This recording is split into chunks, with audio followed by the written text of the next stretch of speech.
Yeah. Yeah. Maybe that my bit. Yeah. I'll tell you so.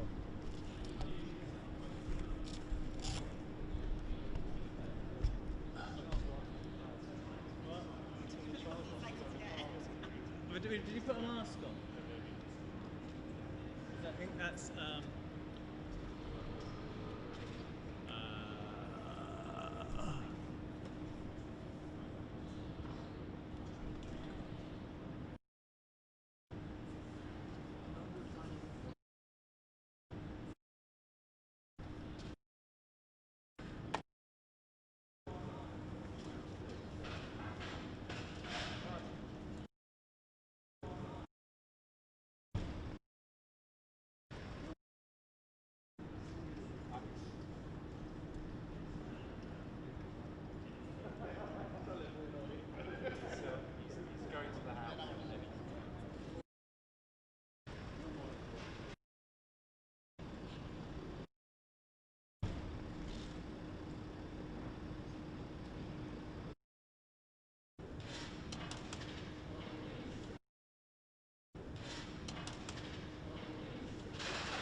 Returning for the second question, Marcia Decolonizing.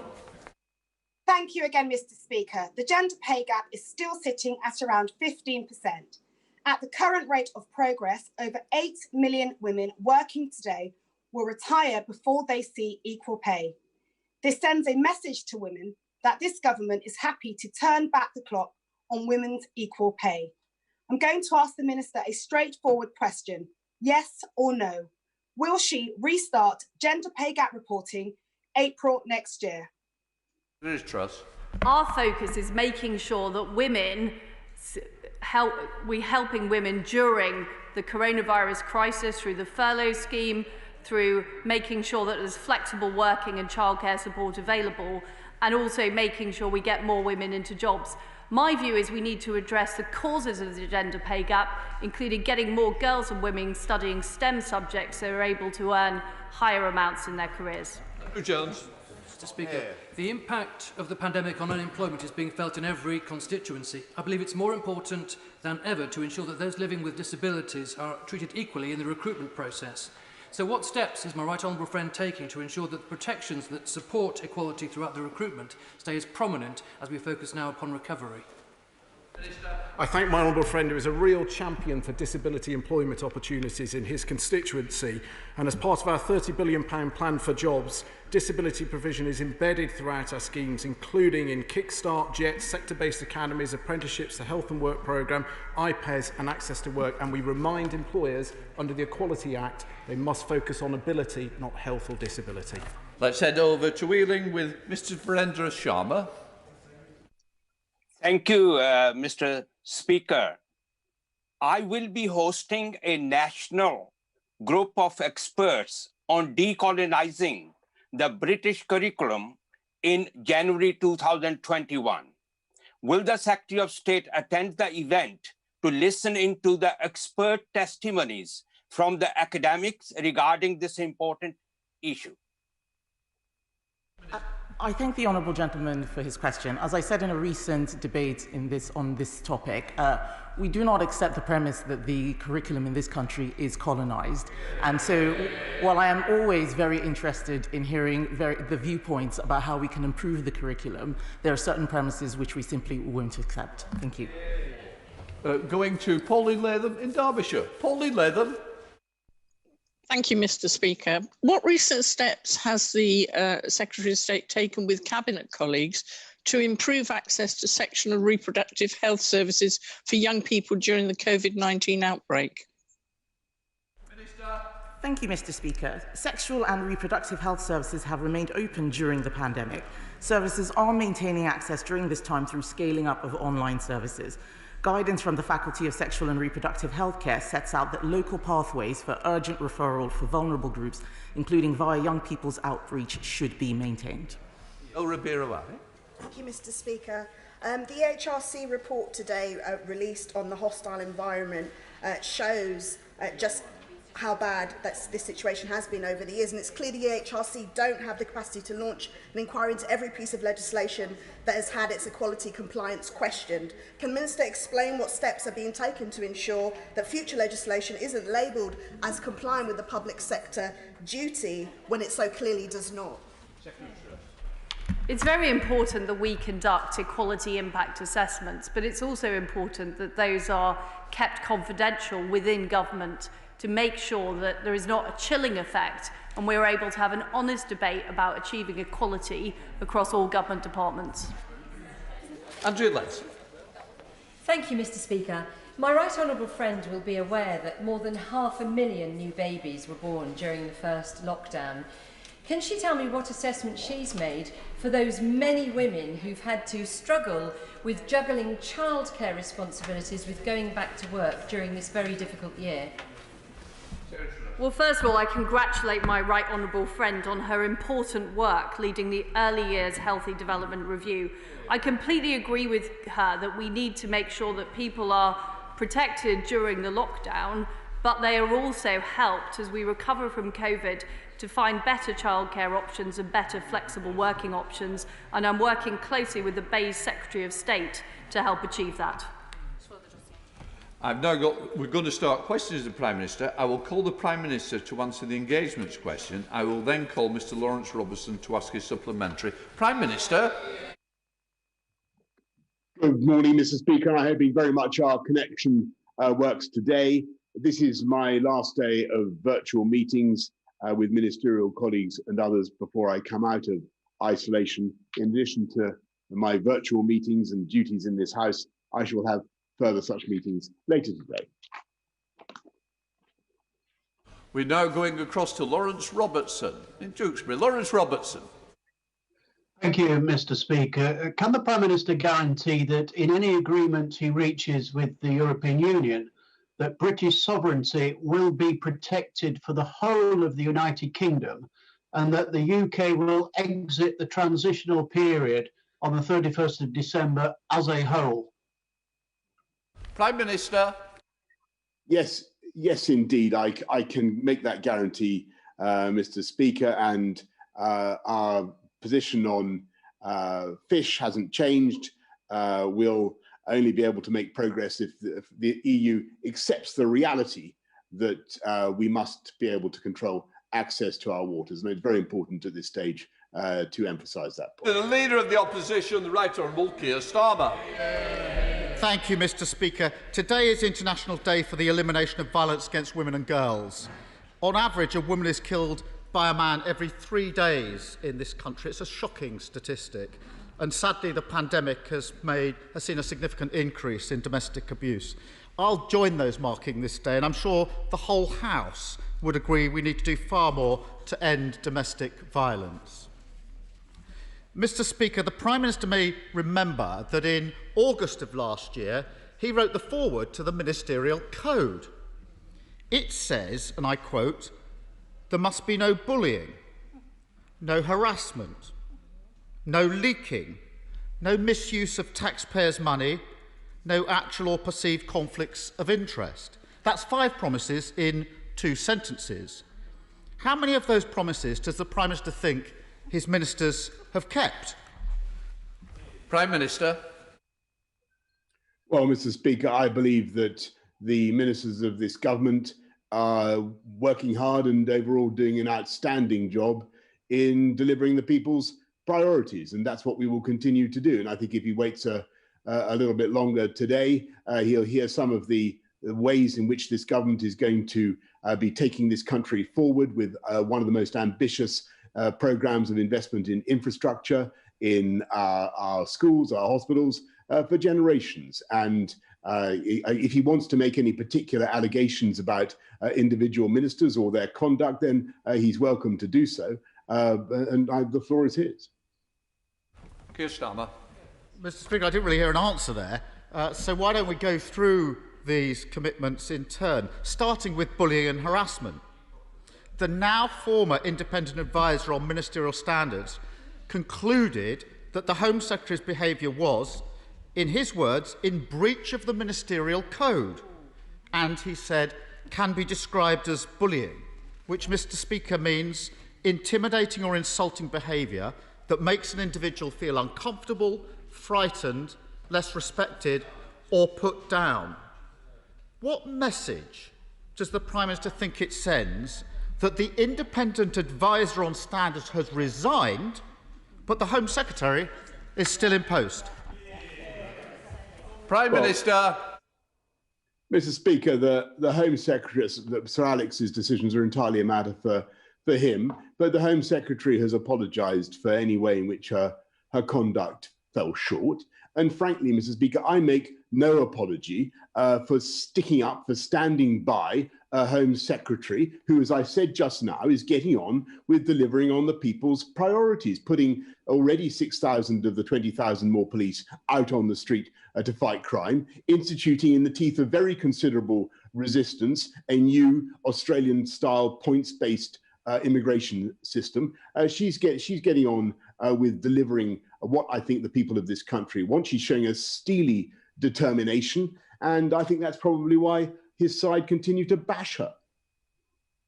Keir Starmer. Mr Speaker, the reality is that any other Prime Minister would have fired the Home Secretary, and any other Home Secretary would have resigned.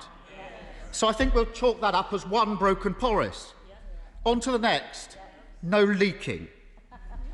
Over the summer, we saw repeated leaks about which areas would go into restrictions. The Prime Minister's plans to go into a second national lockdown were leaked all over the national papers, resulting in a truly chaotic press conference. And we've seen more leaking in the last 24 hours. This serial leaking is causing huge anxiety to millions of people about what's going to happen next. Now, I know there's supposed to be an inquiry underway, but can the Prime Minister tell us, is he any closer to working out who in his government is leaking this vital information? Prime Minister.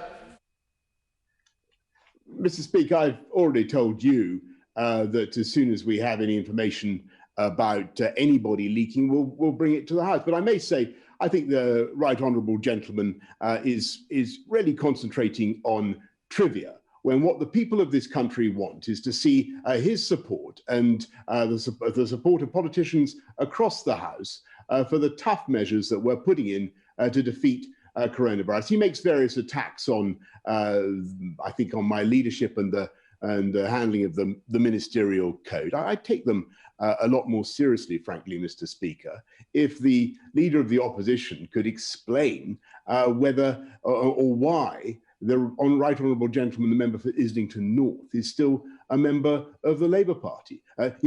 Does he support the right honourable member for Islington North continued membership of the Labour Party? Yes or no? Why doesn't he answer that question? I think I'll just answer the fact that it actually is Prime Minister's questions, not Leader of the Opposition questions. Keir Starmer. Reasonable question, Mr. Speaker. I think I'll make that decision, Prime Minister. And I think, thankfully, we've got the song. We don't want to lose it. Keir Starmer. It was your end last time, by the way. Thank you, Mr. Speaker. The difference, of course, is that I'm tackling the issues in my party. He's running away from the issues in his. And I take it from his answer. I take it from his answer that he's no idea who's leaking from his government. So I think we put that's another one in the no column. Moving on. Perhaps the most serious of the promises under the code. No misuse of taxpayers' money. For weeks, I've raised concern about the government's spraying taxpayers' money on contracts that don't deliver. The problem, Mr. Speaker, is even worse than we thought. This week, a Cabinet Office response suggests that the government purchased not 50 million unusable items of protective equipment, but 180 million. And a new report this morning by the National Audit Office identifies a further set of orders totalling £214 million for face masks for the NHS that it can't use. So will the Prime Minister come clean? How many hundreds of millions of pounds of taxpayers' money has been wasted on equipment that can't be used? Prime Minister. Mr. Speaker, actually 99.5%, to answer his question directly, 99.5% of the PPE, the 32 billion items of PPE that this country has secured, conformed entirely to our clinical needs once we checked it. And I think of all the lines of attack, the pathetic lines of attack that we've heard so far, this is the feeblest. Because if you remember, Mr. Speaker, we were faced with a national pandemic that on a scale that we hadn't seen before, and the government was being attacked by the Labour Party for not moving fast enough to secure PPE. I remember the right honourable gentleman saying that we needed to unblock the blockages in the system and that we needed to shift heaven and earth to get it done. That's what he said at the beginning of the pandemic. Then he complained that we moved too slow. Now he's saying that we moved too fast. He's got to make up his mind what his attack is. Keir Starmer. Well, it's obvious that either the Prime Minister doesn't know how much taxpayers' money has been wasted, or he doesn't care. So far, Mr. Speaker, that's bullying, harassment, leaking and misuse of taxpayers' money. I must say, Prime Minister, it's not looking good so far, so let's press on. The next one is no actual or perceived conflicts of interest. Where do I start on this one, Mr. Speaker? Last week, we learned that suppliers with political connections were 10 times more likely to be awarded government contracts. This week, the Sunday Times reports that the Health Secretary appointed one of his closest friends to a key advisory role. This friend also is a major shareholder, as it happens, in a firm that specialises in lobbying the government on behalf of its clients, and some of those clients have secured tens of millions of pounds of government contracts during the pandemic. Was the Prime Minister aware of this apparent conflict of interest? Prime Minister. Mr. Speaker, insofar as there are any conflicts of interest, they will be evident from the publication of all the details of all the contracts. And again, he just seems to be attacking the government for shifting heaven and earth, as we did, to get the medicines, to get the PPE, to get the equipment, to get the treatments that this country needed. And what it reveals, really, is a deep underlying Labour hatred of the private sector. And it's actually thanks to the private sector and government working with the private sector that the UK was able to produce the world's first usable treatment for the disease in dexamethasone, the world's first, and has worked hard to secure huge numbers of doses of the world's first usable room temperature vaccine. That's the private sector working to deliver for the people of this country. And it's common sense, conservative government working with the private sector rather than abominating them and relying exclusively on some deranged form of state control. How else does he think we could possibly have done it? Keir Starmer. No one's knocking the private sector. The government's knocking the taxpayer. And that's not trivial. So, Mr. Speaker, I think it's a clean sweep. Bullying, harassment, leaking, wasting public money and obvious conflicts of interest. It's the same old story. One rule for the British public, another for the Prime Minister and his friends.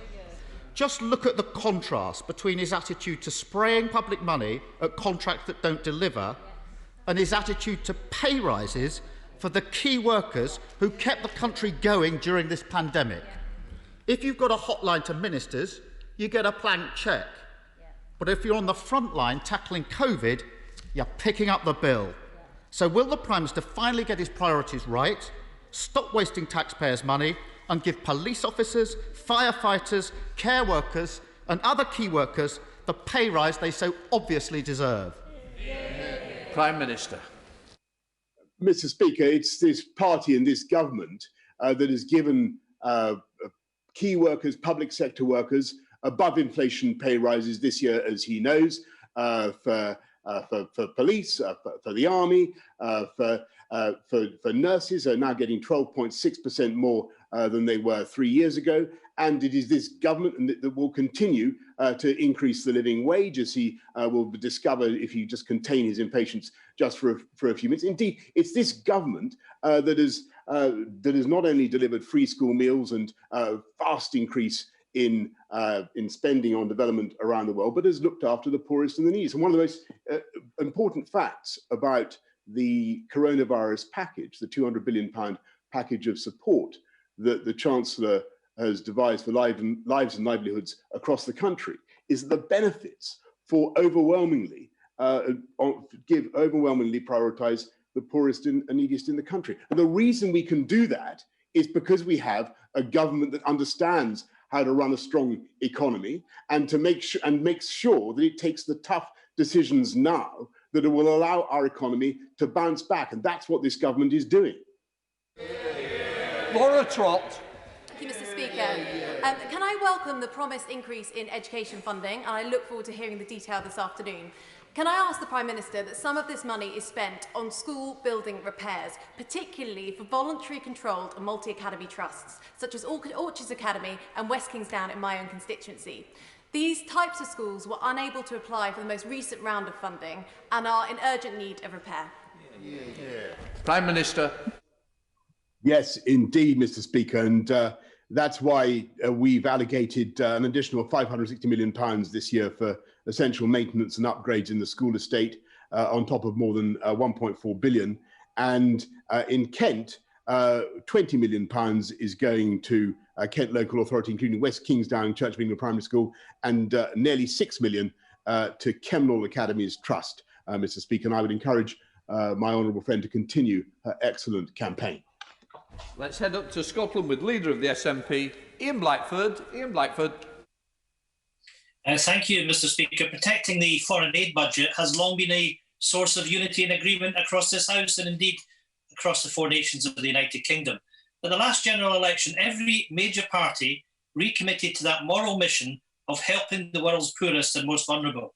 Indeed, a senior government minister said that, and I quote, paved the way for Britain to meet the UN target of spending 0.7% of national income on aid, and that remains our commitment. Does the Prime Minister agree with that senior government minister? Prime Minister.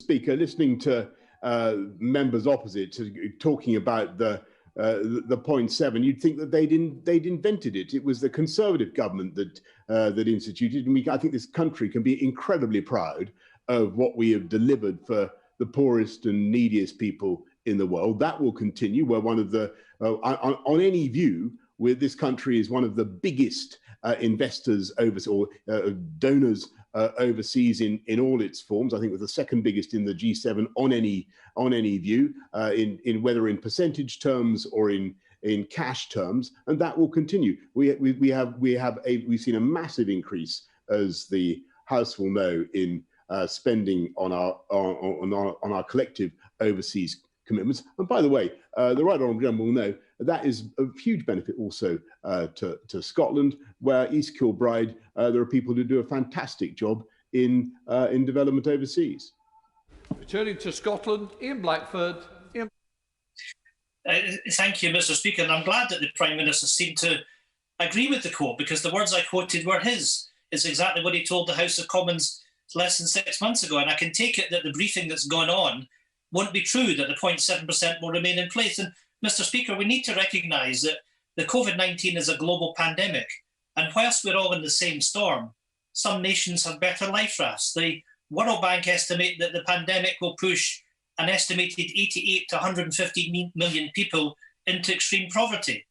In the world's poorest countries, hunger and cases of malaria are rising, and the UN projects that as many as 11 million girls may never return to education after school closes. The UK government cannot eradicate the threat of COVID-19 if there is still a threat around the world.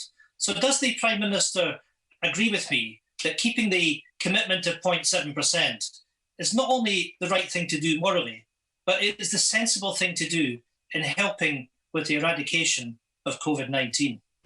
Prime Minister.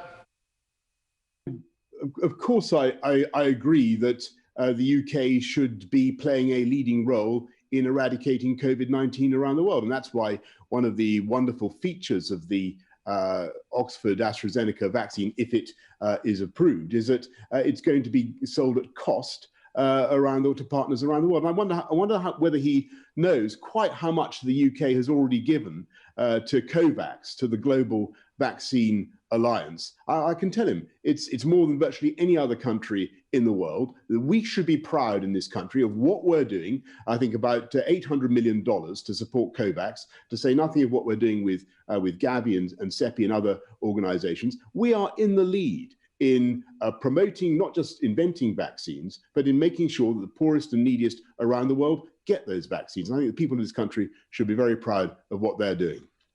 Let's head up to Burton with Kate Griffiths. Kate Griffiths. Thank you, Mr. Speaker. I welcome the Prime Minister's pledge in the 10-point plan to plant 30,000 hectares of trees a year by 2025. Farmers will play a crucial role in meeting this target. What financial incentives will be available to encourage them to make this long-term commitment? Prime Minister. My old friend is dead right, and what we're going to do is use the new freedoms we have after leaving the Common Agricultural Policy to support farmers to beautify the landscape, to make it less prone to flooding, and we're putting £640 million from the Nature for Climate Fund into helping to support the planting of 30,000 hectares of trees by 2025, every year by 2025. David. 3 weeks ago, I asked the Prime Minister to support unpaid carers who are facing extreme hardship during COVID by raising carers allowance by £20 a week. It's very disappointing the ministers haven't found that money for carers, but have found hundreds of millions for contracts handed out to Conservative Party cronies. Mr. Speaker, it's Carers' Rights Day tomorrow, so can I ask the Prime Minister again, will he either raise carers' allowance by £20 a week, as Liberal Democrats are campaigning for, or will he explain why Conservatives think unpaid carers don't deserve extra help? Prime Minister. Well, Mr. Speaker, I'll be happy to look at that specific grant again, but I have to say that you look at what we've done so far with supporting universal credit and the substantial increases in the living wage. We're doing our best to support families who are the neediest across the whole of the UK. And as I say, one of the stunning features, one of the most remarkable features of the package that we've given to support lives and livelihoods is that the benefits do fall disproportionately and quite rightly on the poorest and the neediest. Thank you, Mr. Speaker. I'm sure, like me, the Prime Minister welcomes the incredibly valuable contribution of our essential workers in keeping our society moving, our economy turning, and keeping us safe. But we know that many of our constituents are facing challenges through COVID. So on that note, does the Prime Minister agree with me and many colleagues that as we are having intense discussions on how to balance the nation's finances, that now is not the time for an MP's pay rise? Prime Minister. Yes, Mr. Speaker, I do agree with that, and that's why we've frozen ministerial salaries this year, as indeed they've been frozen by successive Conservative governments since 2010. And I know that IPSA will have heard my honourable friend, and I'd encourage them not to proceed. Let's go over to Northern Ireland with Stephen Farry. Stephen Farry. Thank you, Mr. Speaker. The Northern Ireland business community is extremely concerned that it is now impossible to be ready to fully implement the protocol from the 1st of January. Their top priority is to ask the EU for an adjustment or grace period. This request is based on respect for the protocol and is not about an extension to the transition period. Will the Prime Minister give his support to this ask? Prime Minister.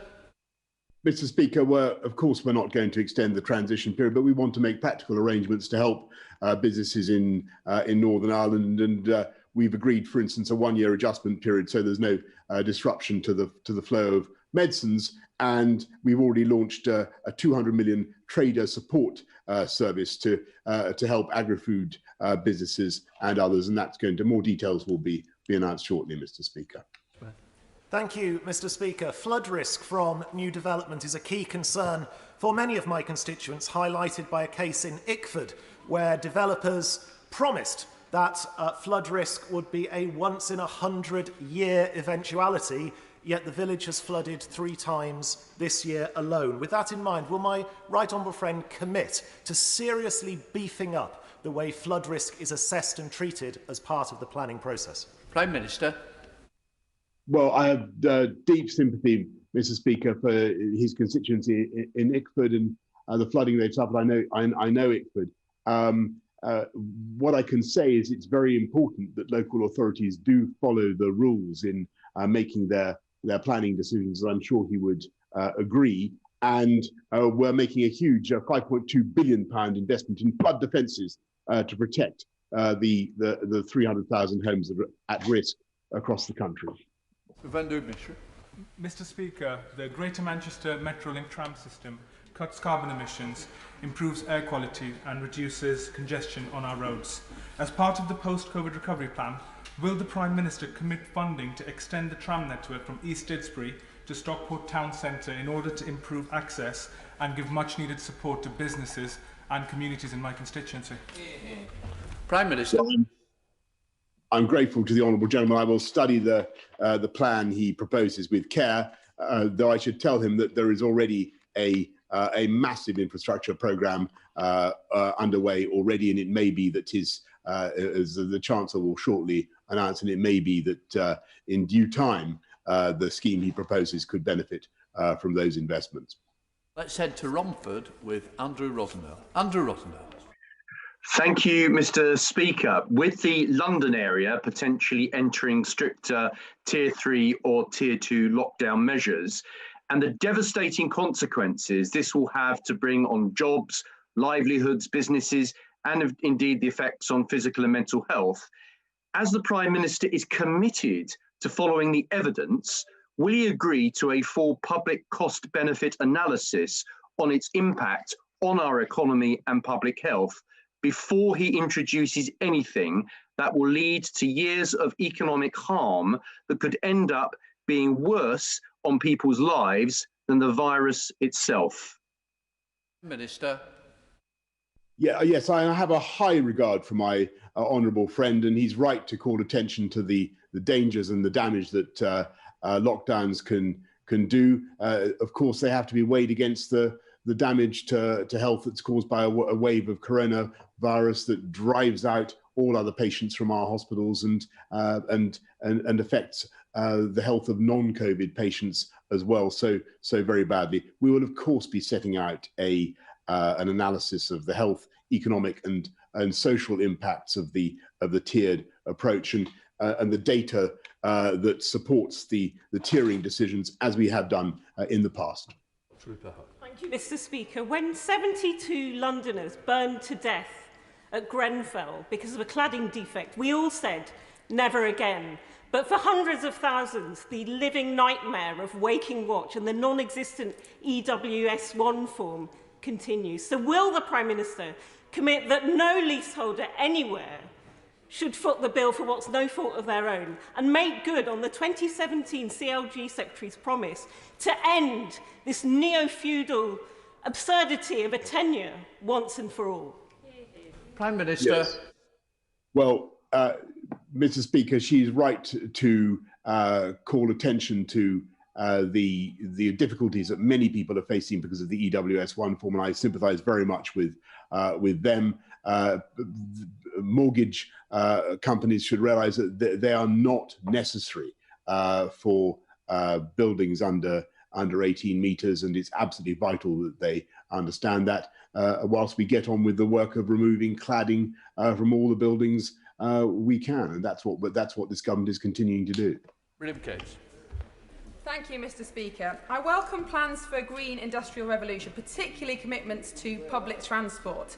But delivering sustainable rural bus services has always been a challenge. But in my constituency, South Pennine Community Transport is trialling a new low-cost, low-carbon bus service that we believe could be a model to transform rural bus services across the UK. So would my right honourable friend meet with me and South Pennine Director Kevin Carr to discuss this model and look at how some of the government's £5 billion commitment to buses can be used to transform rural services?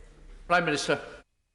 Well, she's asking an excellent question, and we are developing a national bus strategy that will look at the needs of how to get more people to use our buses, and in addition to championing green, zero carbon or low carbon buses, we're providing £20 million for a rural mobility fund to support demand in rural areas.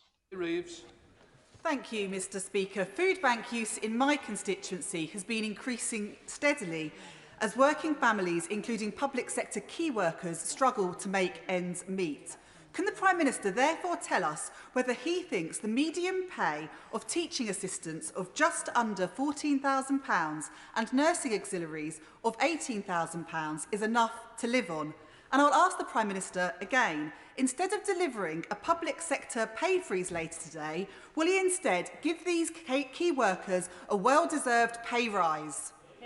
Prime Minister.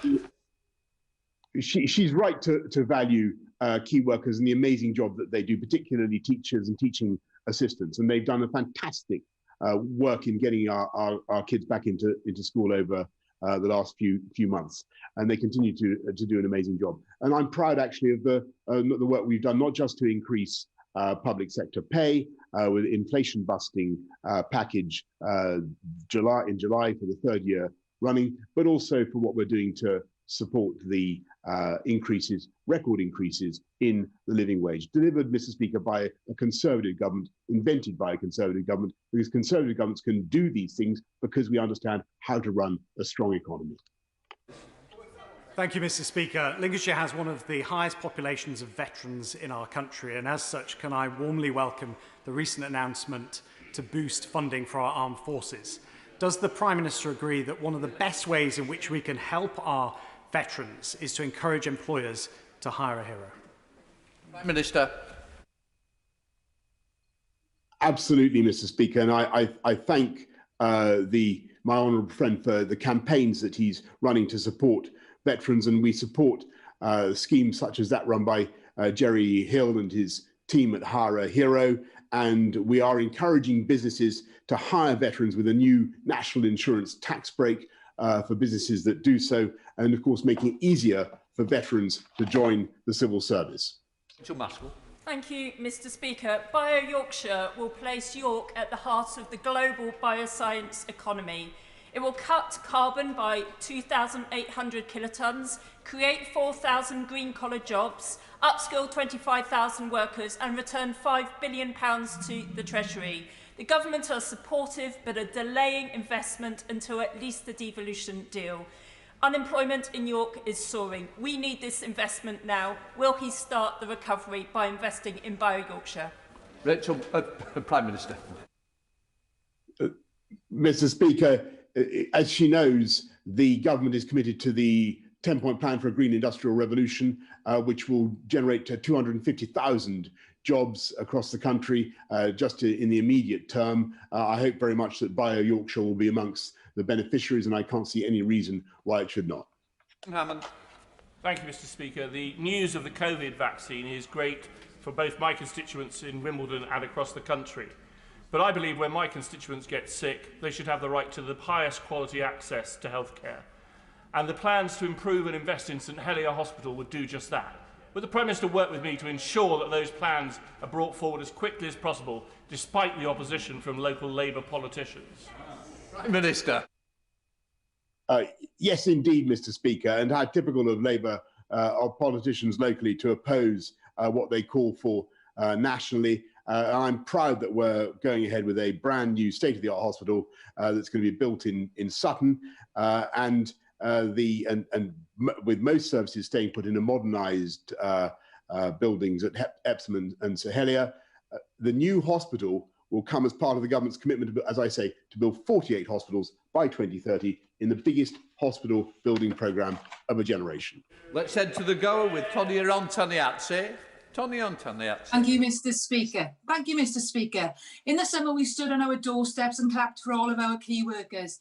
Today, they will be hit once again with a real terms pay cut to their wages by the Chancellor's pay freeze. Now, Mr. Speaker, I really do wonder, does the Prime Minister actually realise that claps don't pay the bills? Prime Minister. Mr. Speaker, I think the Honourable Lady would recognise that at a time when the private sector, when the UK economy has been so badly hit, when private sector workers have seen falls in their incomes, it is right that we should be responsible in our approach to public finances, and that's what we're going to be. But be in no doubt that the commitments that we have made have been outstanding so far, above inflation increases for public sector workers just in July, 12.6% increase for nurses over the last 3 years, biggest ever increase in the living wage, and more to come in just a minute if she'll contain herself. Richard Fuller.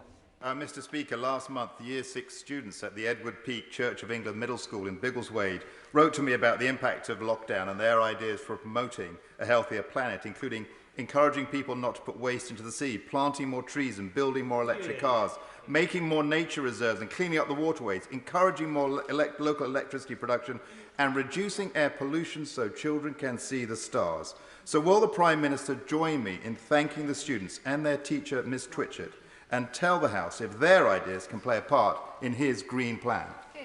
Prime Minister. Well, it's quite uncanny, Mr. Speaker. It's as though Mrs. Twitchett and her class was standing over my shoulder as I wrote the 10-point plan, and I thank them for their telepathic inspiration. I passionately agree that this is the right way forward for our country. It's going to mobilise about £12 billion of government investment, about possibly 3 times more from the private sector, and as I say, create 250,000, 300,000 jobs. It's a fantastic way forward for our country. John Trickett.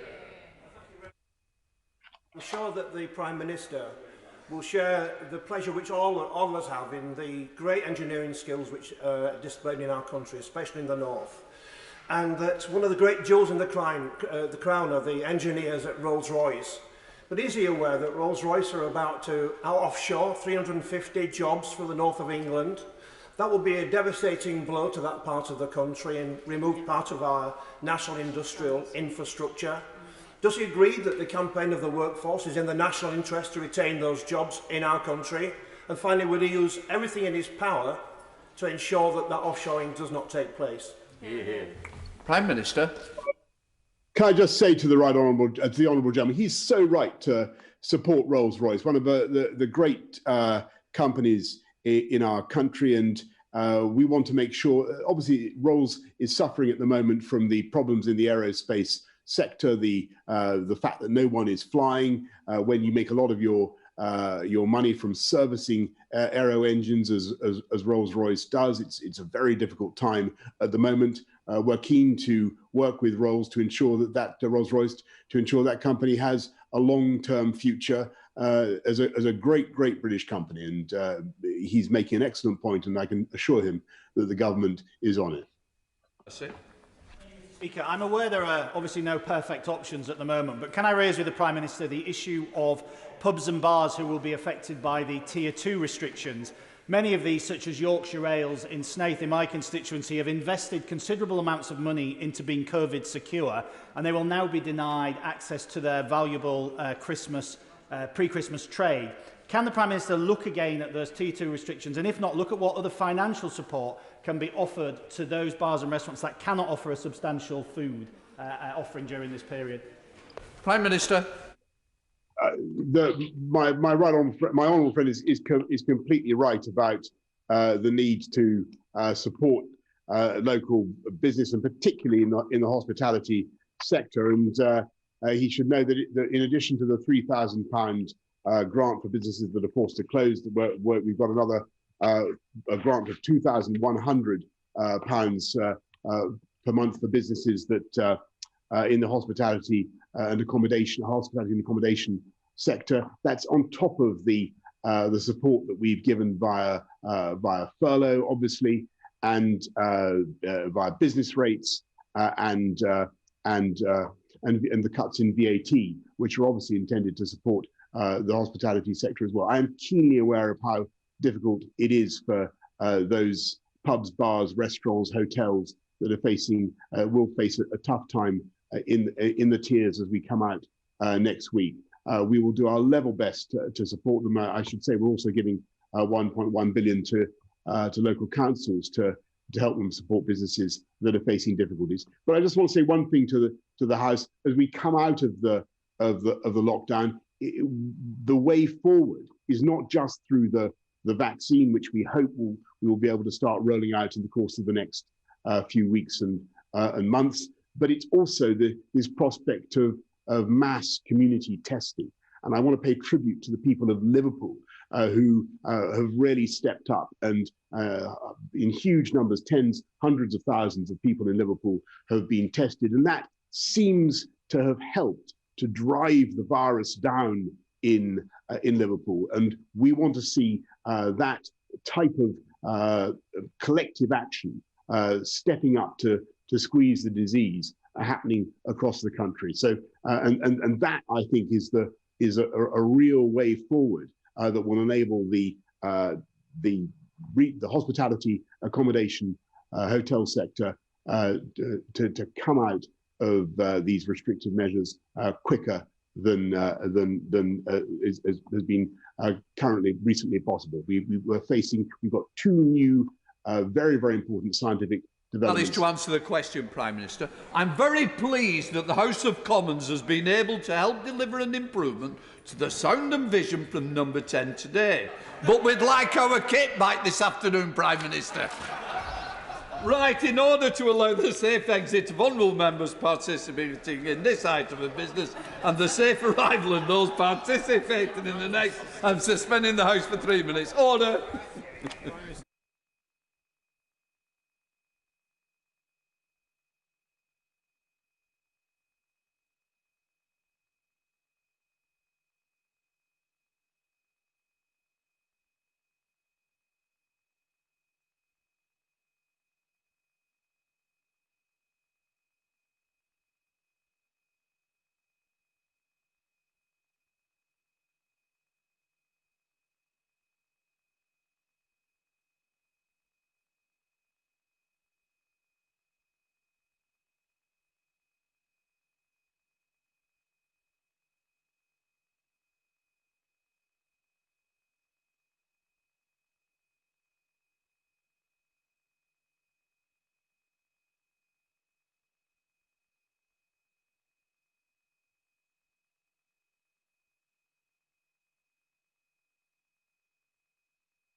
Order.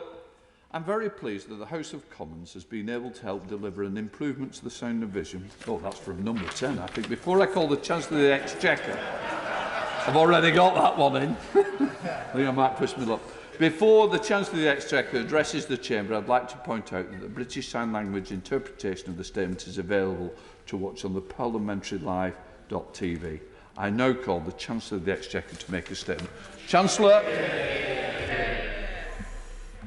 Mr. Speaker, today's spending review delivers on the priorities of the British people. Our health emergency is not yet over, and our economic emergency has only just begun. So our immediate priority is to protect people's lives and livelihoods. But today's spending review also delivers stronger public services, paying for new hospitals, better schools, and safer streets. And it delivers a once-in-a-generation investment in infrastructure, creating jobs, growing the economy, increasing pride in the places we call home. Mr. Speaker, our immediate priority is to protect people's lives and livelihoods. So let me begin by updating the House on our response to coronavirus. We're prioritising jobs, businesses, and public services. The furlough scheme, support for the self-employed, loans, grants, tax cuts and deferrals, as well as extra funding for schools, councils, the NHS, charities, culture and sport.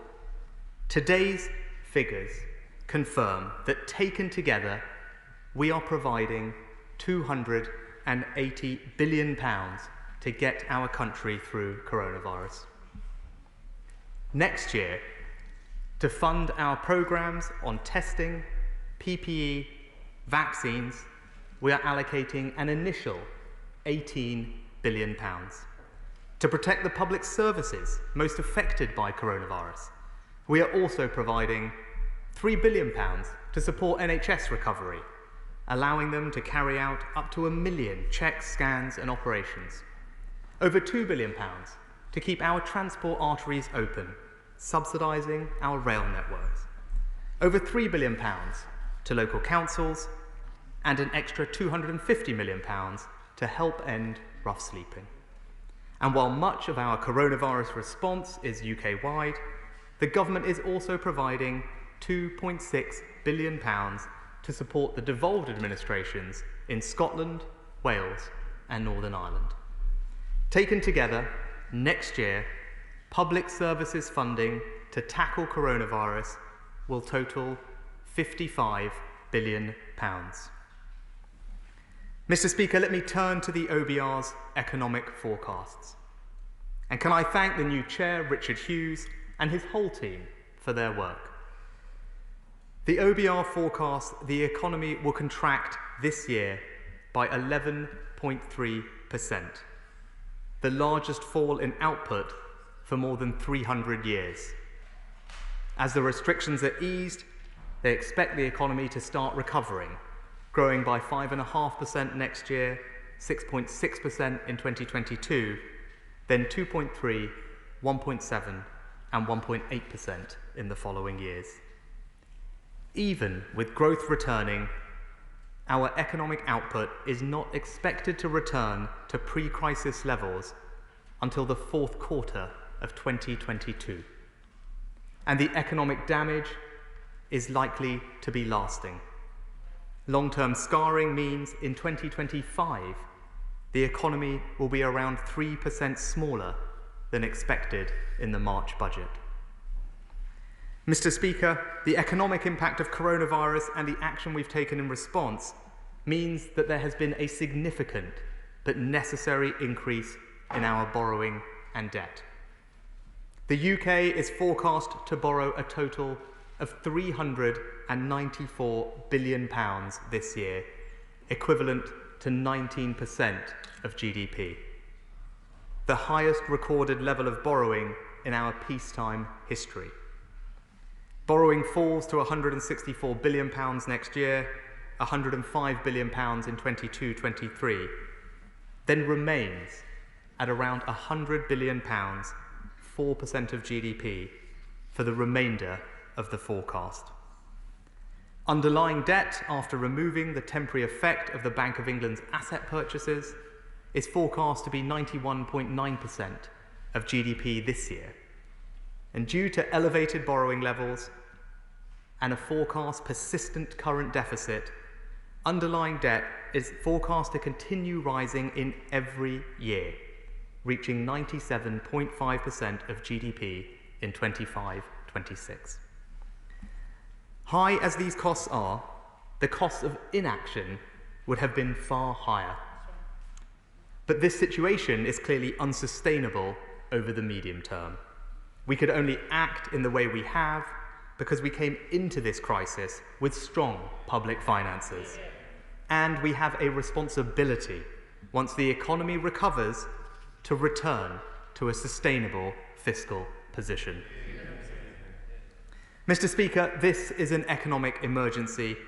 That's why we have taken and continue to take extraordinary measures to protect people's jobs and incomes. And it is clear those measures are making a difference. The OBR now state, as the Bank of England and IMF already have, that our economic response has protected jobs, supported incomes, and helped businesses stay afloat. They've said today that business insolvencies have fallen compared to last year. And the latest data shows the UK's unemployment rate is lower than Italy, France, Spain, Canada, and the United States. And we're doing more to build on our plan for jobs.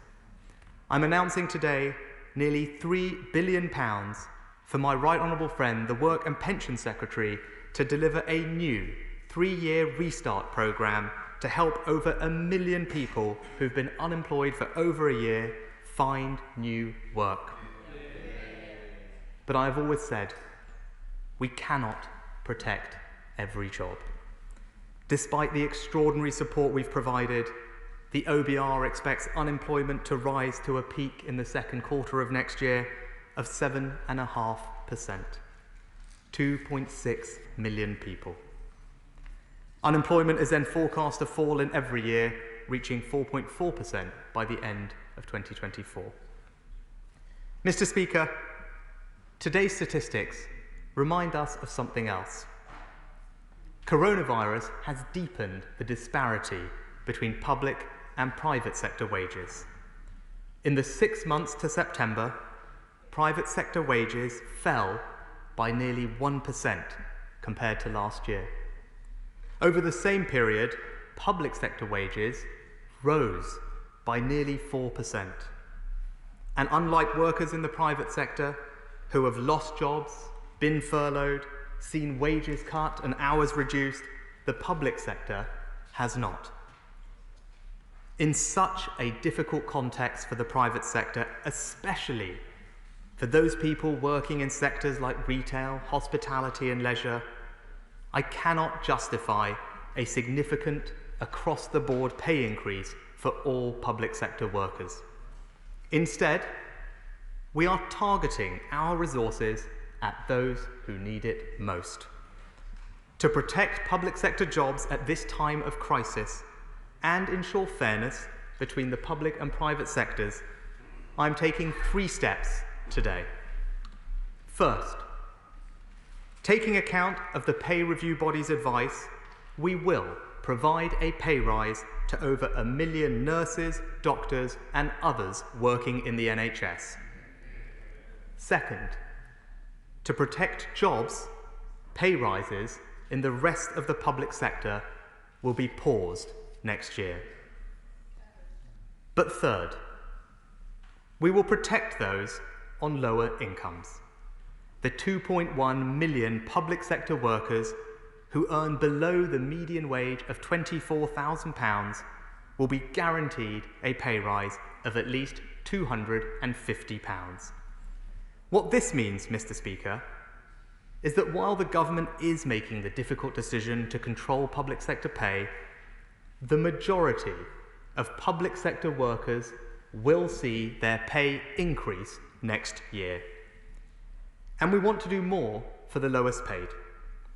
We are accepting in full the recommendations of the Low Pay Commission to increase the national living wage by 2.2% to £8.91 an hour, to extend this rate to those aged 23 and over, and to increase the national minimum wage rates as well. Taken together, these minimum wage increases will likely benefit around 2 million people. A full-time worker on the national living wage will see their annual earnings increase by £345 next year. And compared to 2016, when the policy was first introduced, that's a pay rise of over £4,000. Mr. Speaker, these are difficult and uncertain economic times, so it is right that our immediate priority is to protect people's health and their jobs. But we need to look beyond. Today's spending review delivers stronger public services, our second priority. And before I turn to the details, let me thank the whole Treasury team, and especially my Right Honourable friend, the Chief Secretary, for their dedication and hard work in preparing today's spending review.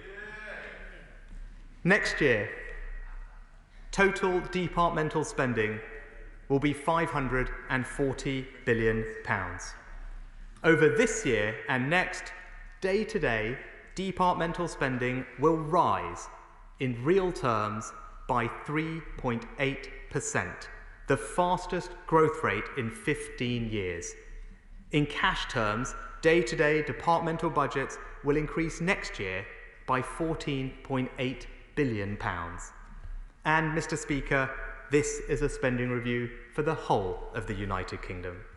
Through the Barnett formula, today's decisions increase Scottish Government funding by £2.4 billion, Welsh Government funding by £1.3 billion, and £0.9 billion for the Northern Ireland Executive.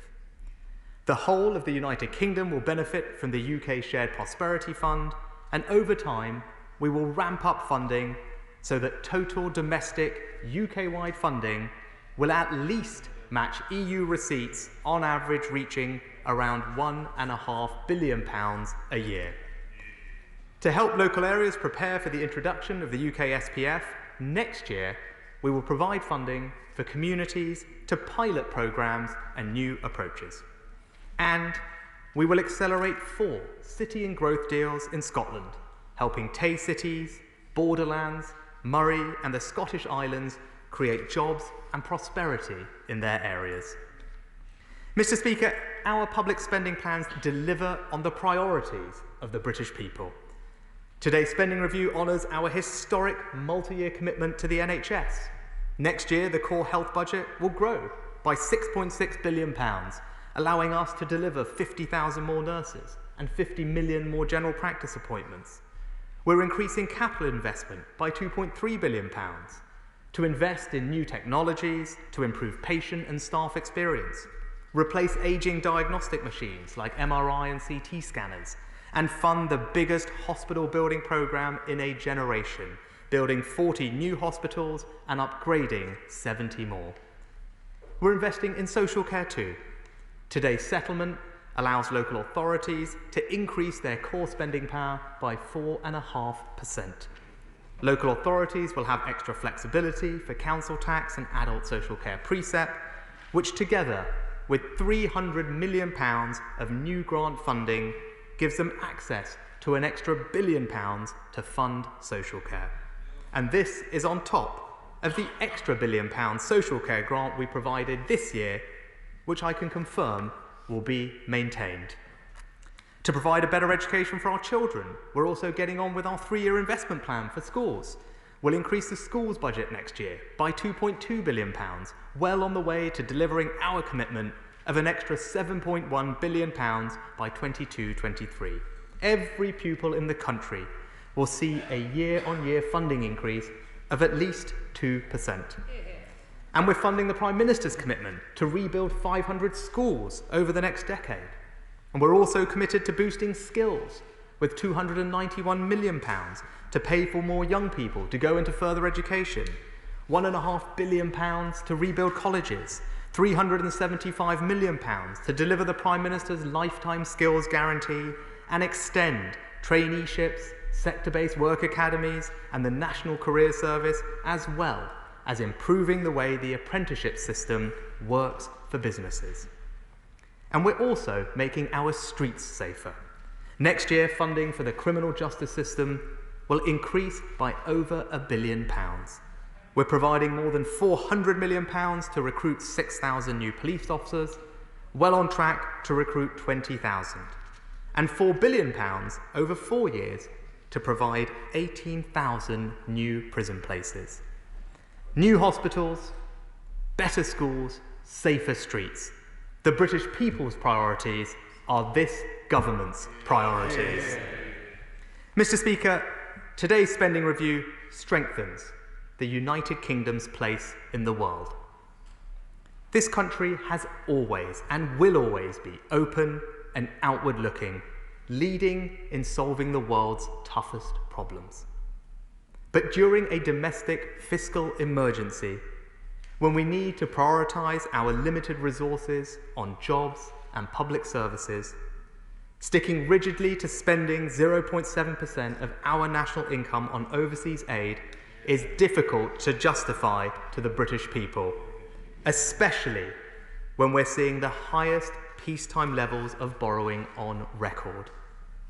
I have listened with great respect to those who have argued passionately to retain this target. But at a time of unprecedented crisis, government must make tough choices.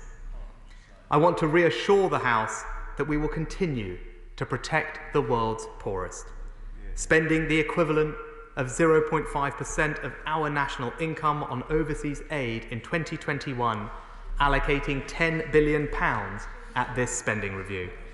And our intention is to return to 0.7% when the fiscal situation allows. Based on the latest OECD data, the UK would remain the second highest aid donor in the G7, higher than France, Italy, Japan, Canada, and the United States. And 0.5% is also considerably more than the 29 countries on the OECD's Development Assistance Committee, who average just 0.38%. And overseas aid is, of course, only one of the ways we play our role in the world. The Prime Minister has announced over £24 billion of investment in defence over the next 4 years, the biggest sustained increase in 30 years, allowing us to provide security, not just for our country, but around the world. We're investing more in our extensive diplomatic network, already one of the largest in the world, and providing more funding for new trade deals. We should, however, judge our standing in the world not just by the money we spend, but by the causes we advance and the values we defend. Mr. Speaker, if this spending review's first priority was getting the country through coronavirus, and its second was stronger public services, then our final priority is to deliver our record investment plans in infrastructure. Capital spending next year will total £100 billion, £27 billion more in real terms than last year. Our plans deliver the highest sustained level of public investment in more than 40 years. Once-in-a-generation plans to deliver once-in-a-generation returns for our country. To build housing, we're introducing a £7.1 billion National Home Building Fund on top of our £12.2 billion Affordable Homes programme. We'll deliver faster broadband for over 5 million premises across the UK. Better mobile connectivity with 4G coverage across 95% of the country by 2025. The biggest ever investment in new roads, upgraded railways, new cycle lanes, and over 800 zero-emission buses. Our capital plans will invest in the greener future we promised, delivering the Prime Minister's 10-point plan for climate change. We're making this country a scientific superpower with almost £15 billion of funding for research and development. And we're publishing today a comprehensive new national infrastructure strategy. To help finance our plans, I can also announce we will establish a new UK infrastructure bank. Headquartered in the north of England, the bank will work with the private sector to finance major new investment projects across the United Kingdom, starting this spring. Mr. Speaker, I have one further announcement to make. For many people, the most powerful barometer of economic success is the change they see and the pride they feel in the places we call home. People want to be able to look around their towns and villages and say, yes, our community, this place, is better off than it was 5 years ago. For too long, our funding approach has been complex and ineffective, and I want to change that. Today, I'm announcing a new Levelling Up Fund worth £4 billion. Any local area will be able to bid directly to fund local projects. The fund will be managed jointly between the Treasury, the Department for Transportation, and the Ministry for Housing, Communities and Local Government, taking a new, holistic, place-based approach to the needs of local areas. Projects must have real impact. They must be delivered within this Parliament, and they must command local support, including from their Member of Parliament. This is about funding the infrastructure of everyday life. A new bypass, upgraded railway stations, less traffic, more libraries, museums and galleries, better high streets and town centres. This government is funding the things people want and places need. Mr. Speaker, today I've announced huge investment in jobs, public services and infrastructure. And yet, I cannot deny numbers alone can ring hollow. They stand testament to our commitment to create a better nation, but on their own, they are not enough to create one. When asked what our vision for the future of this country is, we cannot point to a shopping list of announcements and feel the job is done. So as we invest billions in research and development, we're also introducing a new immigration system, ensuring the best and brightest from around the world come here to learn, innovate and create. As we invest billions in the building of new homes, we're also simplifying our planning system to ensure beautiful homes are built where they are needed most. As we invest billions in the security of this country, we're also defending free speech and democratic rule, proving our values are more than just words. And as we invest billions in public services, we're also protecting the wages of those on the lowest incomes and supporting jobs, because good work remains the most rewarding and sustainable path to prosperity. The spending review announced today sets us on a path to deal with the material matters of government, and it is a clear statement of our priorities. But encouraging the individual and community brilliance on which a thriving society depends remains, as ever, a work unfinished. We in government can set the direction: better schools, more homes, stronger defence, safer streets, green energy, technological development, improved rail, enhanced roads, all investments that will create jobs and give every person in this country the chance to meet their potential. But it is the individual, the family, and the community that must become stronger, healthier, and happier as a result. This is the true measure of our success. The spending announced today is secondary to the courage, wisdom, kindness, and creativity it unleashes. These are the incalculable but essential parts of our future, and they cannot be mandated or distributed by government. These things must come from each of us and be shared freely, because the future, this better country, is a common endeavour. Today, government has funded the priorities of the British people, and now the job of delivering them begins. Mr. Speaker, I commend this statement to the House. Can I say it's been a very important statement to people where it's run much longer, which was agreed with the Chancellor, and I think it's so important. Obviously, I've respectfully divided the time up to give an increase to the other parts as well. Shadow Chancellor of the Exchequer, Annalise Dodds. Thank you very much, Mr. Speaker. This spending review was a moment for the Chancellor to take the responsible choices our country needs. It was an opportunity to protect key workers secure the economy and recover jobs in every part of our country. During this crisis, we've seen who's taken responsibility. Community health workers working round the clock to keep us all safe. The teachers who kept working so key workers could too. The delivery drivers and shop staff who made sure we had critical food supplies. Earlier this year, the Chancellor stood on his doorstep and clapped for key workers. Today, his government institutes a pay freeze for many of them. This takes a sledgehammer to consumer confidence. Firefighters, police officers and teachers will know their spending power is going down, so they will spend less in our small businesses and on our high streets. They will spend less in our private sector. Many key workers who willingly took on so much responsibility during this crisis are now being forced to tighten their belts. Now, not in the medium term to which the Chancellor refers, now. In contrast, there's been a bonanza for those who have won contracts from this government.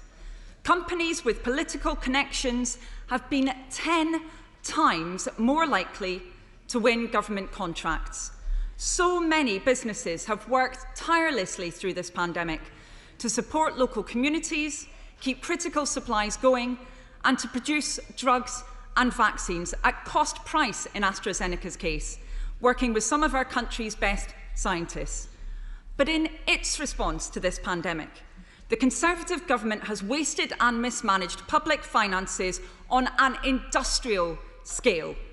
£130 million to a Conservative donor for testing kits that were unsafe, £150 million for face masks and £700 million on coveralls that couldn't be used. A £12 billion hit to our economy because the more effective shorter circuit breaker was blocked and a lengthier, more expensive lockdown put in place instead. £12 billion so far spent on a test and trace system that is still not working. And today, news of £10 billion in additional costs for PPE, at least partly down to the Conservatives' lack of pre-pandemic planning. This waste and mismanagement is part of a longer-term pattern, showing that claims today around levelling up simply don't match the evidence. Hospitals in Liverpool and Sandwell left unbuilt, over deadline by years and over budget by hundreds of millions of pounds. Not a single starter home built, despite almost £200 million being spent.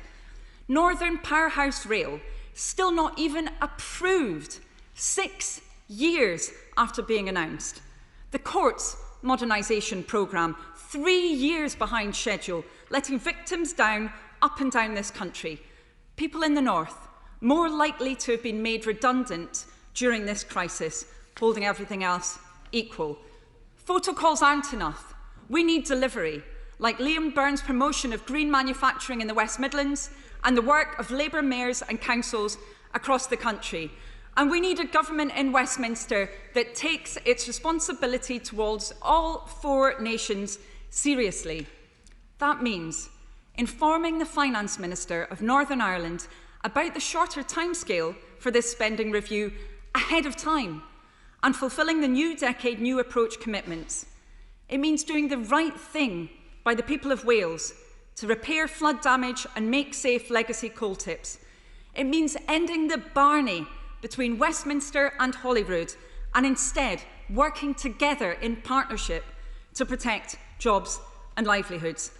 And it means a shared prosperity fund which is effective because it's delivered not on the whim of Conservative ministers, but from our devolved governments and our regions.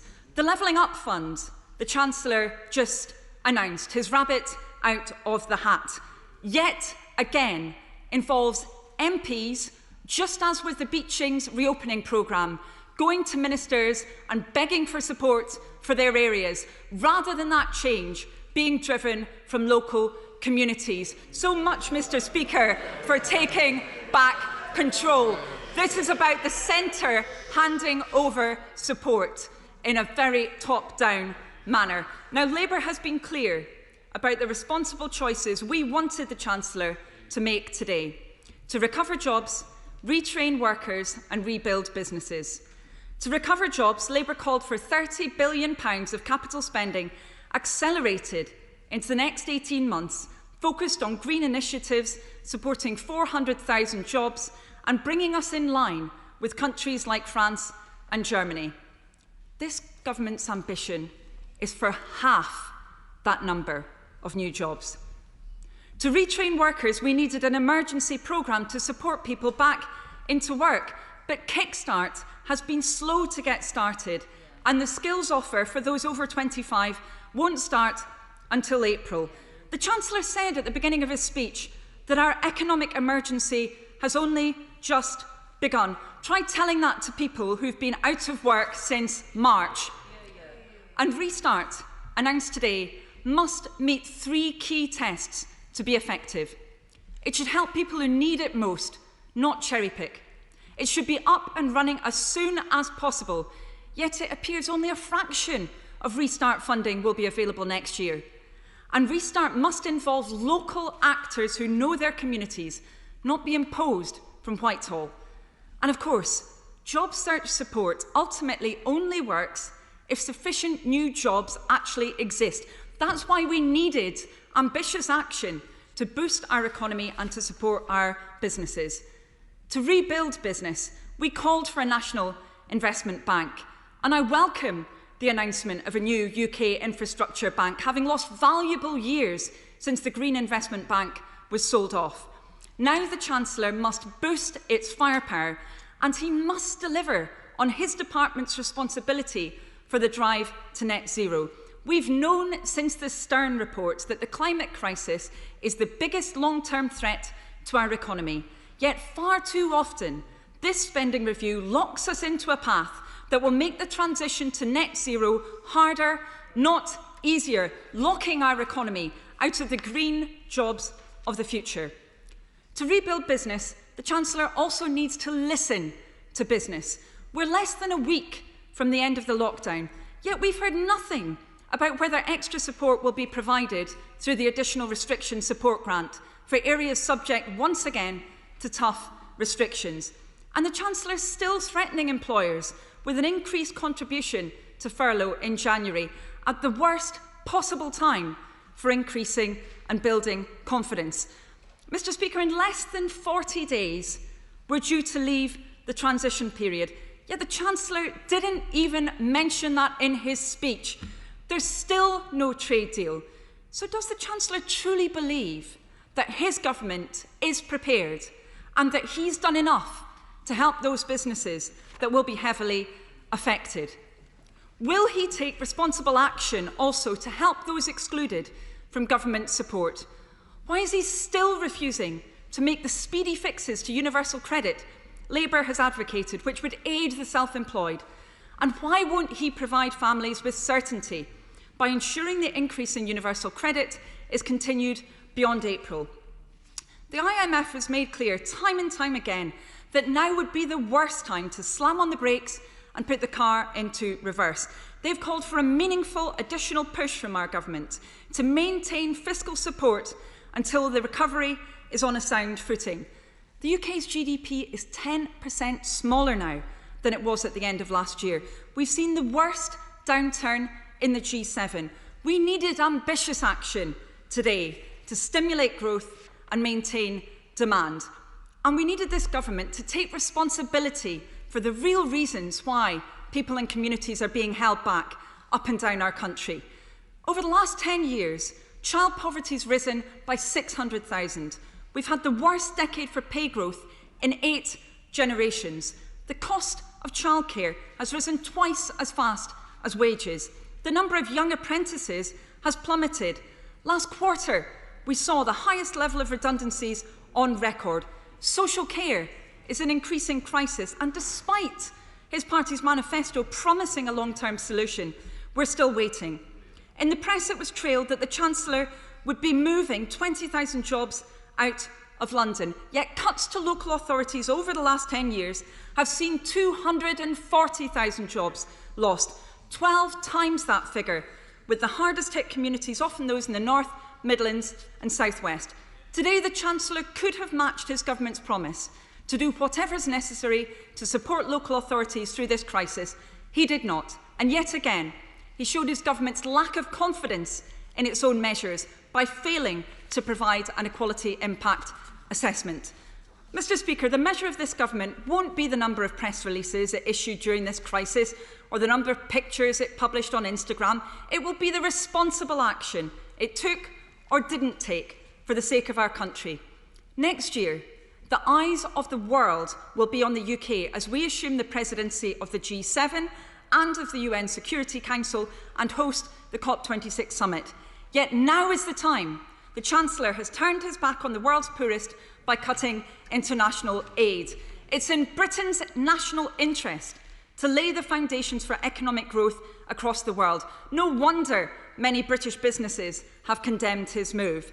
And businesses have been more and more vocal about the problems with this government's last-minute approach, always one step behind when we need to plan responsibly for the future. We must learn the lessons from previous failures and ensure that the next challenge, the rollout of the vaccine, is dealt with as efficiently, effectively and speedily as possible. Next time, Mr. Speaker, we need a comprehensive spending review which takes responsible choices to build a future for our country as the best place in the world to grow up in and the best place to grow old in. People should have opportunities on their doorstep, not at the other end of the country. Everywhere in the UK should feel like a good place to set up home. That's what the Chancellor must deliver. Thank you, Mr. Speaker, and I'll address all the points made by the honourable member in turn, but I think it's important to note up front that despite her criticisms, I think there is in fact actually a lot that both she and her colleagues on that side of the House should welcome. More funding for public services, a pay increase for NHS workers, support for those on the lowest incomes, a once-in-a-generation investment in infrastructure, a multi-billion-pound commitment to support those looking for work, a new schools building programme, and the Prime Minister's 10-point plan. I could go on, Mr. Speaker. So whilst it's right that I believe the Honourable Lady should provide challenge, I think that even if she doesn't, the British people would judge this spending review as a reflection of their priorities: protecting jobs, defeating coronavirus, strengthening our public services and upgrading our infrastructure. If there is any politics here at all, Mr. Speaker, then surely it is unifying, and deep down, I think that she will recognise that.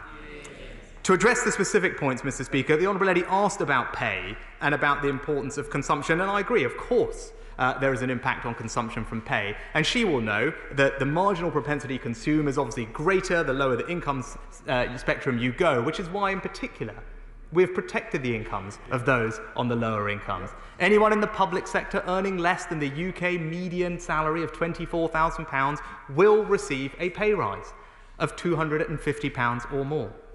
Taken with all the other things we've done, including giving a pay rise for those who work in the NHS, this will mean that the majority of public sector workers next year will see an increase in their pay. Also, pay progression, promotions, all of that will also carry on, Mr. Speaker. We've increased wages for those on the national living wage, an extra £345 a year for those as the wage rate goes up to £8.91, and that again will help drive consumption. She talked about delivery rightly. We believe very firmly in making sure that we can deliver the change that we promise the British people. My right honourable friend, the Chief Secretary, and I chair something called Project Speed, which is already delivering benefits, Mr. Speaker, with plans for the landmark A66 upgrade, shortened in time, reduced in costs, so we can get on with delivering what the people want on time, on budget, and making a difference in their communities. She asked about the Levelling Up Fund, and I thought rather bizarrely seemed to suggest that local members of Parliament were not a good reflection on their local communities and able to articulate the local needs of their communities. But I would say to colleagues on that side of the House, they will be I'm more than happy to hear from them and their local areas about the needs that they need met, because this government will meet the needs of local communities up and down this country, Mr. Speaker. She talked about support for businesses and coronavirus. It's because we've already put in place the support through this winter period, Mr. Speaker. The local restrictions grants that we announced a while ago are paid monthly. And they work, if your business has been closed, you will receive a grant of up to £3,000 per month, depending on your rateable value. If you are a hospitality or leisure or accommodation business in a Tier 2 area, where obviously the restrictions have an impact on your ability, you will receive a grant of 70% of that value, up to £2,000 as well, £2,100 as well. And Mr. Speaker, those amounts mean that the business can help cover the fixed costs of rent. They, of course, have access to the furlough scheme right the way through the winter. And that comes on top of the other recent support announced for businesses. Today, I announced major reforms to the way that the apprenticeship system works, giving businesses what they have long asked for, the flexibility to spend unused apprenticeship levy funds down the supply chain with SMEs, the ability to front-load payments for training that they've asked for, and we're also looking at ways to introduce even more flexibility for some professions. We also recently, Mr. Speaker, just announced an extension of the annual investment allowance for a further year, up to £1 million, giving 98% of small and medium-sized businesses the ability to write off investments in full next year, which will help drive their recovery. She talked about welfare, Mr. Speaker, and again, I would stand proud of this government and previous Conservative government's record on this issue. Since 2010, hundreds of thousands of fewer people in absolute poverty, several 100,000 children fewer living in workless households, income inequality lower coming into this crisis than it was when we first came into office. But, Mr. Speaker, this government cares greatly about those who are most vulnerable. We have demonstrated that during this crisis by the support that we have put in place. The evidence shows that those on the lowest incomes have been protected the most by this Conservative government. And that doesn't stop, Mr. Speaker. The temporary uplift in universal credit runs all the way through to next spring, providing security for those families. Of course, we will look, when we come to next spring, at the best way to support people, to support their families, when we have a better sense of where the economy is, where we are with this virus. But we are providing extra support for next year, Mr. Speaker, £670 million to help those struggling families meet their council tax bills, worth about £150 each for 3.5 families up and down the country. We have also said that we will maintain the £1 billion increase in the local housing allowance that we instituted this year into next year, providing support for many millions of families. And also, Mr. Speaker, we are making available further funds, as the House knows, to provide extra support for food and meals for children throughout the holidays of next year. She talked about support for local authorities. Perhaps she hasn't seen yet in the doc, and that's fair enough. We announced over £3.5 billion of extra support for local authorities next year, specifically to deal with coronavirus. That comes on top of their core spending power increasing at decade-level highs of 4.5%. That £3.5 billion is there to help meet the shortfall in sales fees and charges, help to meet the unrecoverable losses in business rates and council tax that they've experienced this year, and £1.5 billion for general pressures. Let no one say that we are not standing behind our local authorities at this difficult time, Mr. Speaker. And finally, she asked about green. And I think, Mr. Speaker, she compared us to France and Germany and questioned us, this government, and the Prime Minister's ambition. Well, let me say this about our plans. Our plans, I believe, are amongst the most comprehensive and most ambitious of any developed economy. She talked about France and Germany. This country, we are phasing out vehicles in 2030. In France, it's 2040. In this country, we're phasing out coal in 2025. In Germany, it's 2038. She talked about the billions of pounds that are spent by our friends. I think it's important when we make these international comparisons that we do understand the detail, Mr. Speaker, of what these other countries promise. In the German numbers, they include the subsidies for renewables. We do not. That happens separately outside of our plan and is worth £44 billion, Mr. Speaker, supporting renewable energy in this country through the tariff system, which is what Germany alluded to. They also, in their numbers, include support for public transport, which we, of course, do not, because that is something that we do just as a matter of ordinary course of business. I'm proud of this Conservative government's record, Mr. Speaker, the first major economy in the world to legislate for net zero, the economy that has decarbonised faster than any other in the last 20 years. This Conservative government will deliver the Prime Minister's plans to get us to net zero, and it's something that I hope the whole House can welcome and support. So, in conclusion, Mr. Speaker, this spending review puts the full force of government behind the priorities of the British people. And whilst we may have many disagreements with the party opposite, I am confident that in private, at least, they will recognise the significant investment we are making to protect jobs, strengthen our public services and improve our infrastructure. We are all in this House answerable to the people we represent. It is in their interests that we serve.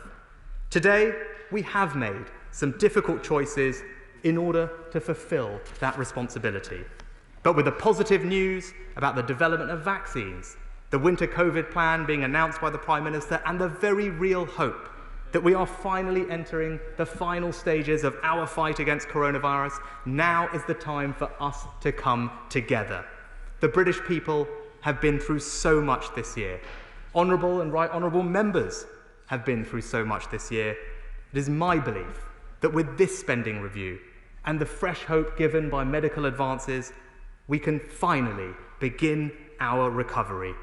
Now, difficult decisions and all, we must deliver on the priorities of the British people. Let's head down to the southwest with the chair of the Treasury Committee, Mel Stride. Mel Stride. Thank you, Mr. Speaker, and I very much welcome many of the positive measures that my right honourable friend has just announced. However, inevitably, he has revealed some of the more difficult decisions that he's had to make around a reduction in overseas development aid and the freezing of public sector pay next year, not across the board, but on a selective basis. And there'll be many difficult decisions of that type, both around spending and taxation in the future. But would my right honourable friend agree with me that in terms of dealing with the deficit, it's not just about spending and taxation, it's also very much about growth? And would he also agree with me that we should look to the private sector, businesses, entrepreneurs to provide that growth?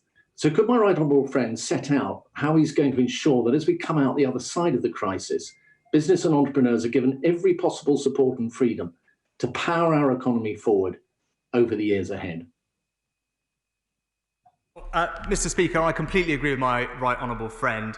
We will build our recovery through the dynamism of the private sector, and he's right about the power of entrepreneurship. I think the most important thing we probably can do when we think about that is to make it as easy as possible for businesses to take on new people. My honourable friend would have heard about the unemployment numbers. We want to get as many of those people back into work as quickly as possible, so we'll be thinking and looking at how we can make that as easy as possible for those dynamic businesses who are growing at a very micro level. In this spending review, we also announced more funding for our startup loan scheme, which provides loans of discounted government-backed loans of up to £50,000 to budding entrepreneurs to start their new businesses at the smallest level, and I hope that's something that he will support.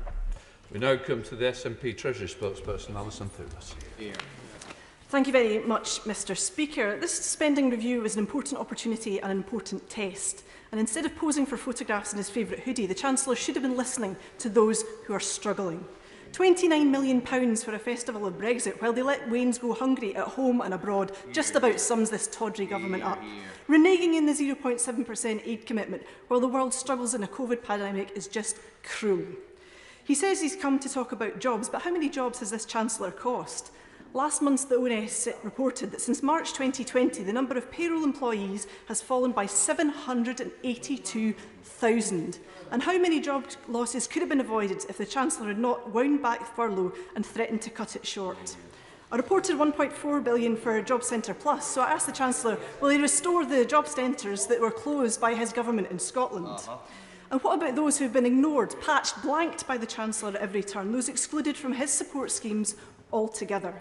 Many of those limited company directors, freelancers, short-term PAYE, new starters and those who were on maternity leave have had absolutely nothing at all from this UK government. He knows this and it's unjustifiable.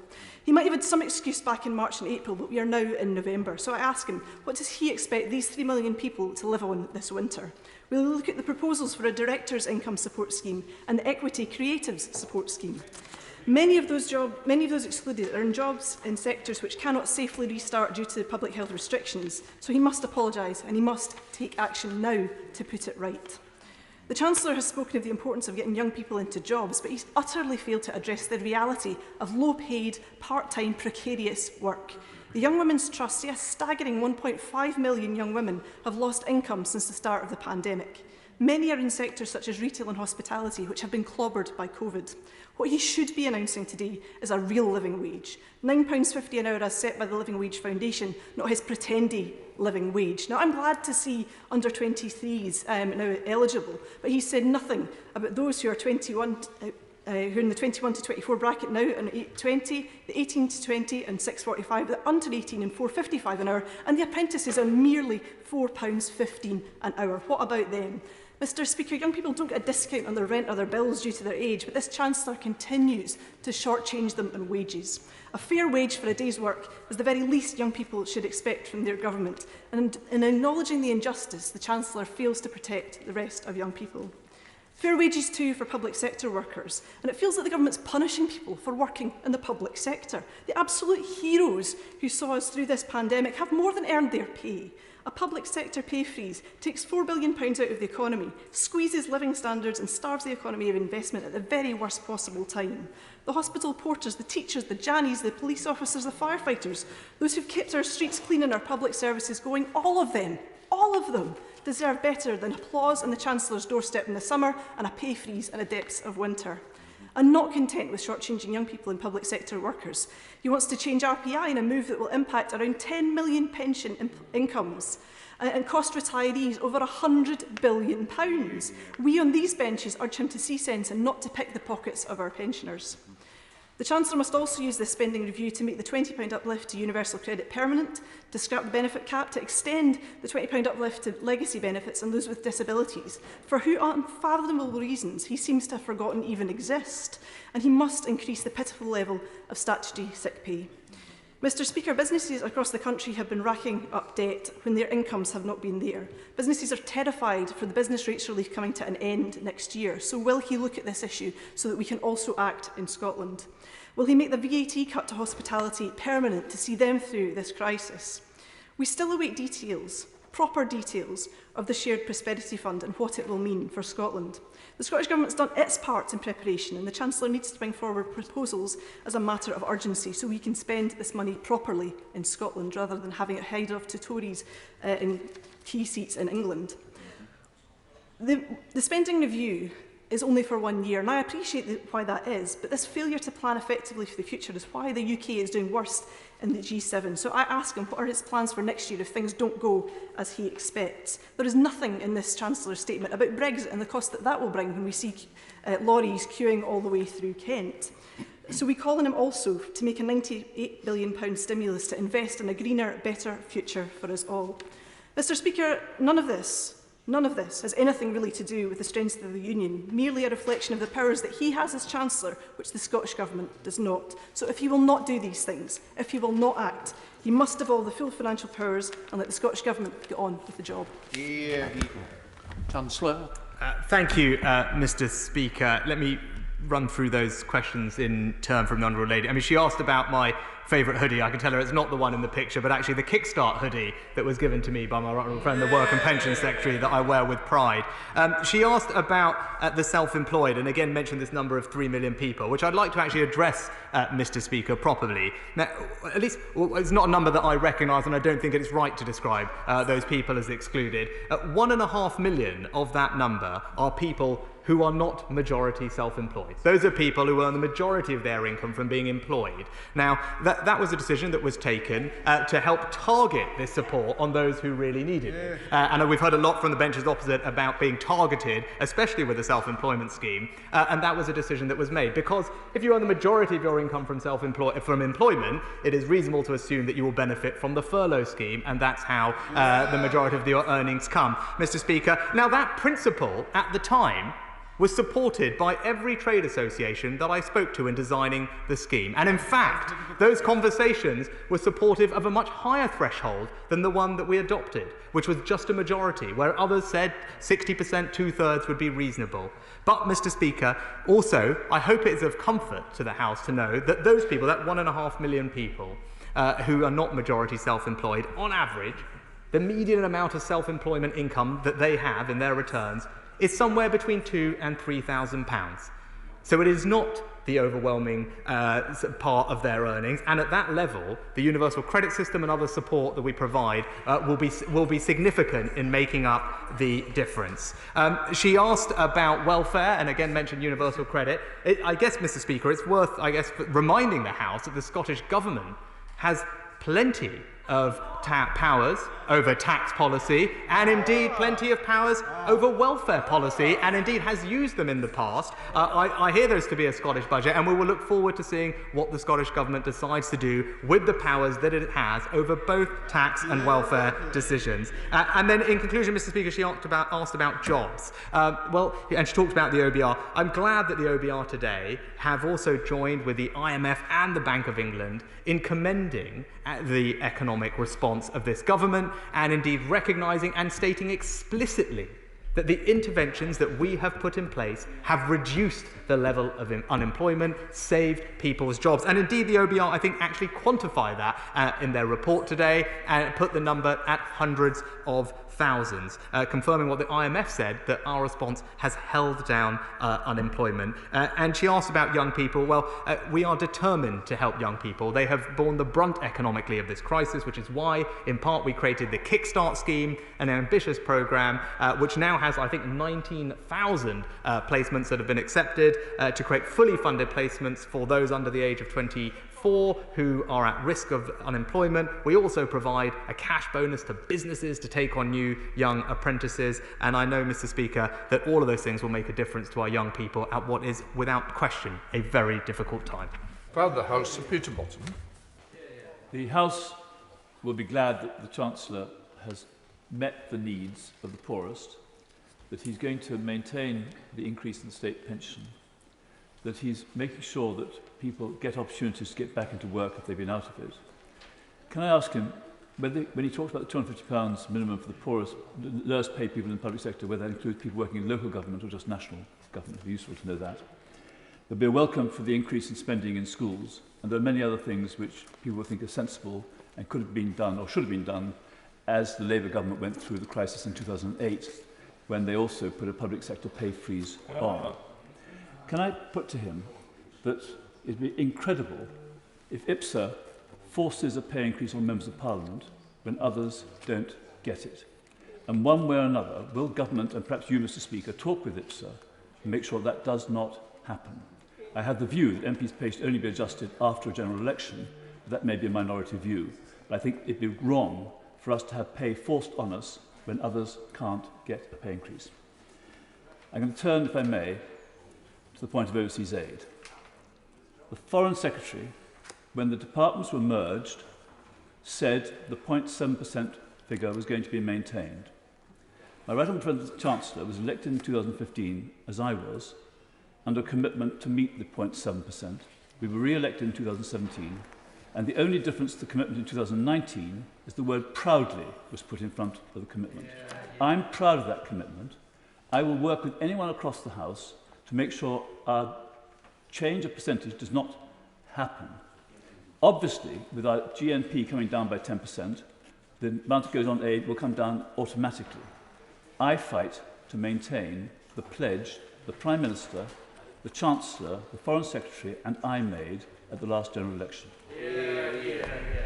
Just to say, I don't like being brought into the situation on pay. What I would say is there is no decision on pay, there is no award to MPs, there is a big mistake out there that somehow that there is an amount that's been given. Let me reassure the Father House that it's not the case. It won't even be looked at till next year, probably later into the odds Easter. Chancellor of the Exchequer. Thank you, Mr. Speaker, and I'm grateful to my honourable friend for his thoughtful and powerful contribution, and I respect what he has to say on aid, and he's right about the language that was used, and he will know the extraordinary circumstances that this country and this government is grappling with, and in order for us to meet our many other commitments and deliver on the British people's priorities, we have had to make difficult decisions. It is something that, of course, I regret that we have to do, but I believe it is the right decision so that we can keep delivering on the priorities of the people at what is an enormously challenging time. May I turn to his other questions on local government employees? He will know that those pay levels are not mandated by central government, and local government will typically make its own decisions. With regard to social care workforce, which I know he also cares about, he will know many of those workers are on national living wage and they will benefit from the 2.2% uplift, £345 that we have accepted. And his last point, Mr. Speaker, I can tell him that the Chancellor of the Duchy of Lancaster has written on behalf of the government to IPSA in advance of the statement, just to inform them of the government's approach to public sector pay and ask them to take that into consideration when they decide what they would like to do. Obviously, they are an independent body, but we have expressed our views in light of the pay policy that we have announced today. We now head up to Edinburgh with Christine Jardine. Christine Jardine. Thank you very much, Mr. Speaker. I listened intently to the Chancellor, but what I didn't hear was enough. Enough to protect jobs by extending furlough to the summer. Enough for those in the public sector who've endured so much in this crisis and now will have a pay freeze. Or enough for those millions of families facing enormous financial hardship because they're excluded. And Chancellor, I point out to the Chancellor that they do exist. I can give him plenty of examples who phone my office every day in deep distress. So I would ask if the Chancellor can for a minute pause and put himself in the shoes of those 3 million excluded people, and then tell us why he still finds it acceptable to turn his back on them.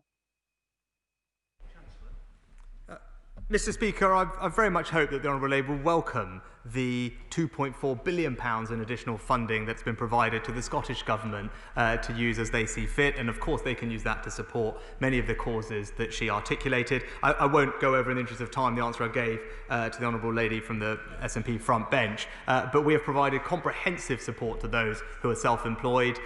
Between 2.5 and 3 million people have received £14 billion of support, with more to come. It remains one of the most generous ways to treat the self-employed that I've found anywhere in the world. Boris Johnson. I welcome this statement and the fact that the Chancellor recognises that debt has to be paid back. And can I ask the Chancellor about the changes in public sector pay?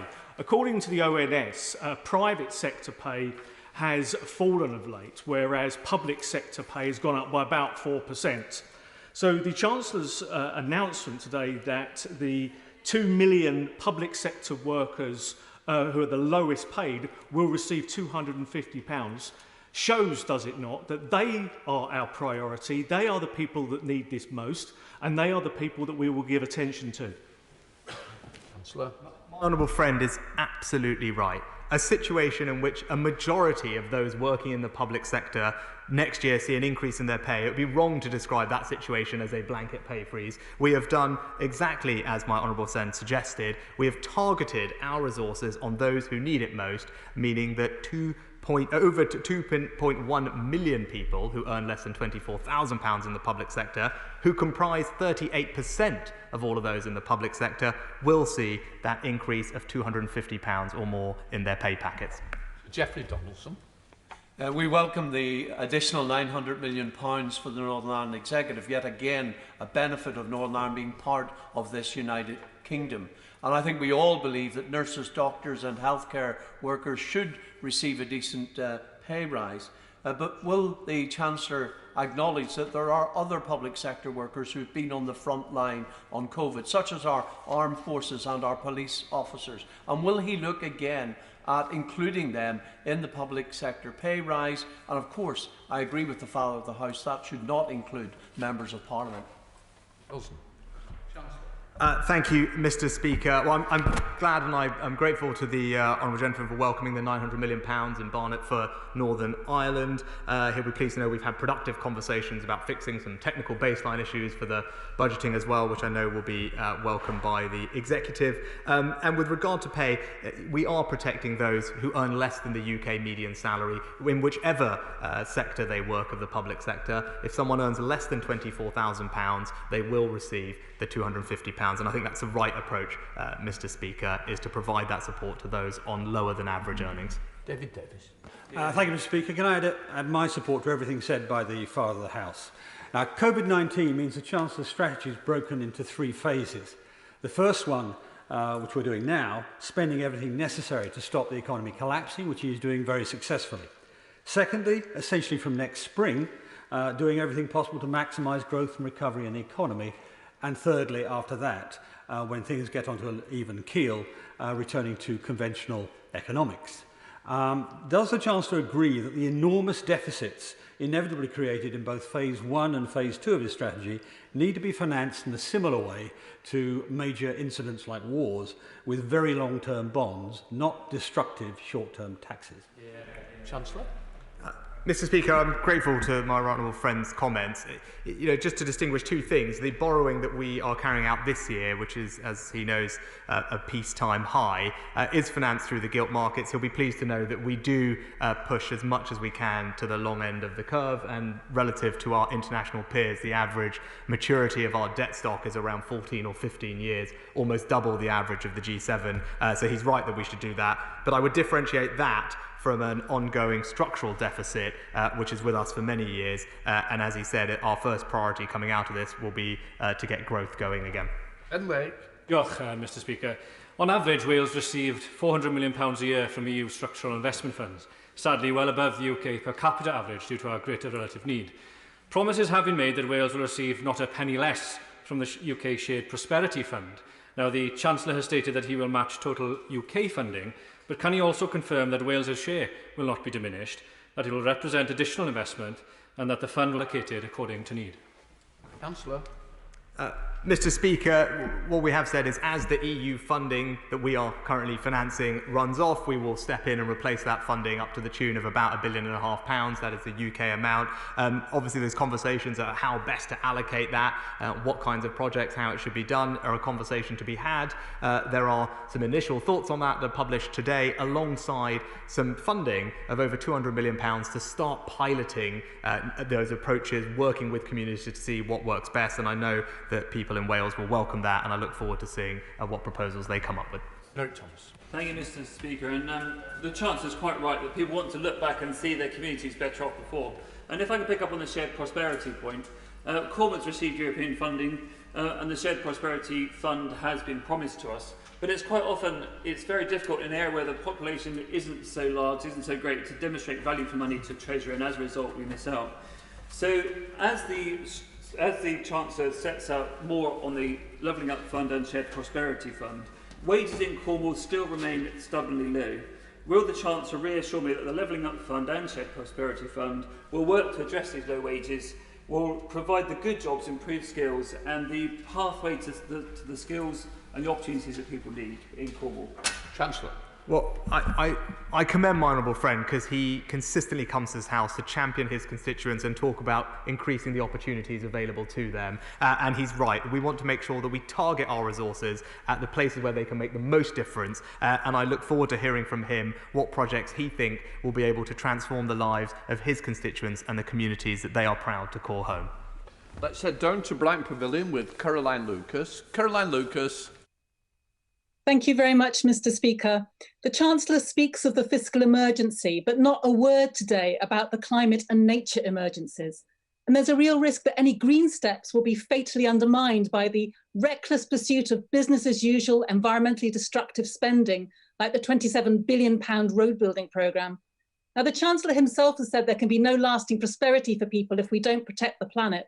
So will he adopt a new economic rule, a net zero test, and assess all spending and fiscal measures against the UK's climate and nature goals, so the whole package is properly green? Chancellor. Well, Mr. Speaker, this government firmly believes in making sure that our recovery is green. I'd urge the Honourable Lady to have a look at the National Infrastructure Strategy, which we've published today, the title Fairer, Faster, Greener, which outlines all the funding for all the green measures contained in the Prime Minister's 10-point plan. I think it represents a comprehensive and ambitious path to deliver our net zero commitments. Andrew Mitchell. Thank you, Mr. Speaker.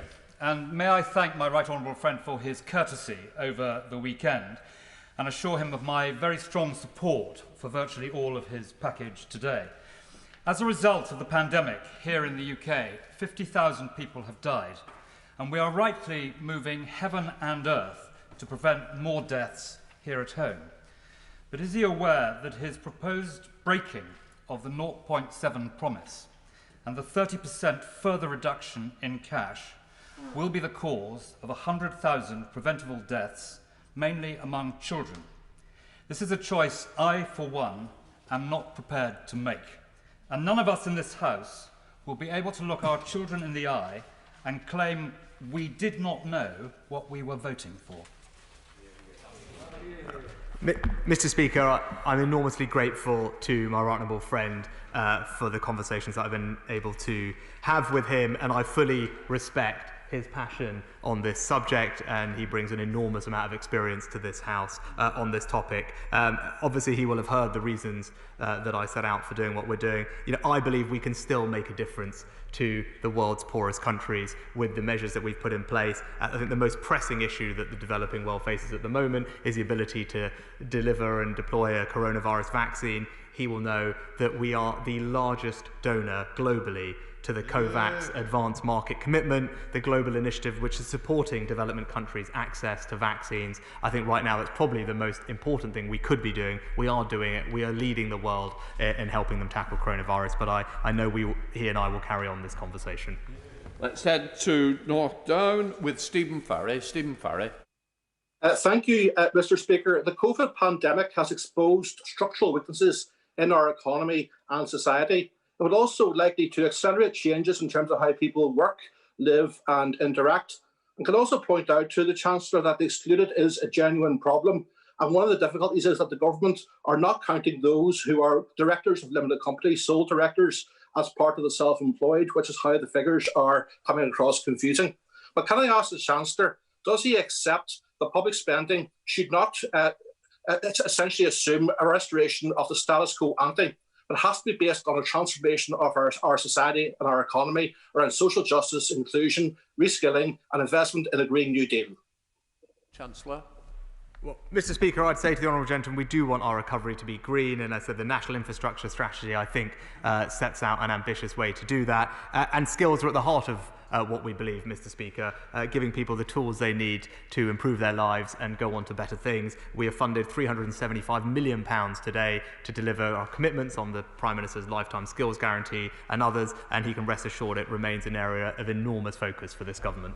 Let's head to Bosworth with Dr. Luke Evans. Dr. Luke Evans.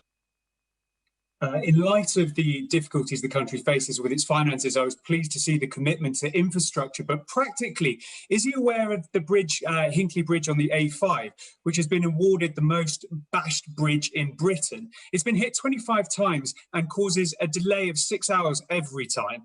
This is a prime example of pinch points littered up and down the A5, which strangles productivity. So will he commit to providing funds to the likes of the A5 to bring prosperity to the Midlands and grow our economy out of the COVID situation? Chancellor.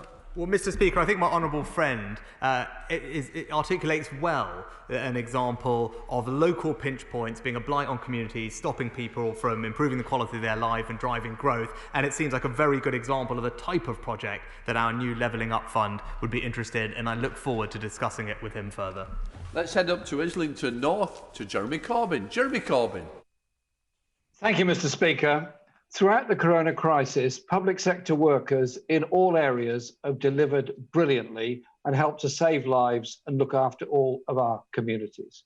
Civil servants have lost 19% in wages over the past 10 years due to austerity. There is a 12% gender pay gap that affects civil servants. So will the Chancellor recognise the importance of their work and their participation. Give an increase of 10% to begin to make up the ground that they lost over the past 10 years. And instead of saying to them that as thanks for all their work, they're going to get a maximum of £5 a week for the lowest paid, instead return to proper national pay bargaining for all civil servants so that those people that deliver for us are seen to be treated properly and fairly as we come out of the corona crisis. Chancellor. Mr. Speaker, I'm glad the right honourable gentleman gives me an opportunity to thank my fantastic team of civil servants in the Treasury who have been extraordinary in their hard work and creativity throughout this crisis and have remained so over the past few weeks, concluding the spending review. So I put on record my thanks to them. Unsurprisingly, my numbers are slightly different to those of the honourable gentleman. According to the ONS, before this crisis even started in 2019, there existed at least a 7% pay premium between the public and private sectors after accounting for characteristics and pensions. That gap, no doubt, has been exacerbated and widened over the last 6 to 12 months as a result of a widening pay inequality between public and private sector pay. And that's why I believe it is fair to take the approach we have done. But I do share with the honourable gentleman a desire to protect those on lower incomes, which is why those 2.1 million people who earn less than £24,000 will receive a pay rise of £250. Thank you, Mr. Speaker. I commend the Chancellor for having to make some very difficult decisions, but as President-elect Biden commits to a new era of Western leadership, here we are about to mark the start of our G7 presidency by cutting our overseas aid budget. Downgrading our soft power programs will leave vacuums in some of the poorest parts of the world that will further poverty and instability. It is likely to see China and indeed Russia extending their authoritarian influence by taking our place. Would my right honourable friend concede we cannot genuinely claim to be global Britain, nor serious about creating post-conflict strategies for countries like Libya and Yemen that could lead to greater UK prosperity when our hard power is not matched by our soft power? Would he agree to meet with me to discuss how these dated rules governing overseas aid should be updated? Chancellor. Well, Mr. Speaker, my right honourable friend, I'm sure, will welcome the very significant increase in our defence budget. I know it's something that he has campaigned for to fix many of the issues of the past. And he also knows and alluded to the ability for us to help lots of different parts of the world in lots of different ways. And Libya was one example he gave. He will know that we are the 5th largest contributor to the UN's peacekeeping operations. And on his point about rules, he does make a good point. For example, we spend about £500 million every year, Mr. Speaker, on peacekeeping and security operations in countries like Libya, Mali, Somalia, Sudan, the DRC. That type of spending, that type of difference we make on the ground, that type of security that we bring to some of the world's poorest places is not currently counted as ODA. West. Thank you, Mr. Speaker. The Chancellor has spoken well today of the scars that are currently being felt by so many in society due to the triple whammy of COVID, climate change and Brexit. Will he outline within the health spend how he will manage to ring-fence money for mental health? Mind, the charity, has said that there has been a doubling of phone calls, many young people experiencing debilitating anxiety, depression, self-harm. Will he urgently look at mental health and ring-fence money for workforce changes which are desperately needed and for a decent revenue spend to bring mental health up into line with physical health? Chancellor. I think the Honourable Lady makes a good point, and I'm pleased to tell her that of the £3 billion of extra money for the NHS that we've announced for next year to help recover from coronavirus, of that £500 million is specifically earmarked to address waiting times in mental health services, give people the support they need, and invest in the workforce that she rightly identified. I hope that gives her some reassurance, and that is incremental to the existing NHS plans. Video link. Pauline Latham. Thank you, Mr Deputy Speaker. I wish to congratulate the Chancellor on how he's handled the financial pressures which the pandemic has thrown at the government by thinking outside of the box with brilliant, innovative solutions. However, I cannot support the new tiering system because it's totally illogical and will force too many people to stay holed up at home. Hospitality businesses will fold in their tens of thousands, and I cannot condone this when they've spent tens of thousands becoming COVID safe. I will also not support the reduction in the aid budget. This country has made an amazing difference to the lives of millions, but with the reduction of GNI and the proposed cut, the aid budget will be decimated. No longer will girls have 12 years of quality education, resulting in more child marriages, more instances of early childbirth, more FGM, more domestic violence. We will not be vaccinating millions, preventing polio, TB, providing medication for HIV or preventing malaria. We will be reduced spending on humanitarian crises in emergencies only. Pauline, please, could we just have a question? Yes, so many things will be damaged and our relations with the developing world will lose its soft influence that we have today. I cannot condone this, Mr Deputy Speaker, and therefore I will not be supporting this statement. Chancellor. Thank you, Mr Deputy Speaker. The Honourable Lady makes a passionate case and a right case for our ability to help provide immunisation to the world's poorest children. It's something that I proudly support, and Mr Speaker, I'm happy to tell the House that we are the largest donor to the Gavi consortium globally of any country in the world, and that is the multilateral body that provides immunisation against infectious diseases for 75 million children. As I said, we are proudly the largest donor to that effort. Can I just remind members, please, let's not have a speech and eventually a question. Can we get quickly to the questions in order that we can get everybody in? Angela Eagle. Well, thank you, Mr Deputy Speaker. In this COVID crisis, the government has presided over an horrific double whammy of one of the largest per capita death rates in the world and the deepest recession in the G7, and that's before the Brexit disruption due at the end of the year. Is the Chancellor really proud of his record? Mr Deputy Speaker, my priority throughout this crisis has been protecting jobs. I'm pleased to see that that is something that the OBR, the Bank of England and the IMF all acknowledge has happened as a result of our interventions. We currently have an unemployment rate that is lower than Italy, France, Spain, Canada and the United States. So yes, Mr Deputy Speaker, I do think what we are doing is making a difference to millions of people up and down the country. Hugh Merriman.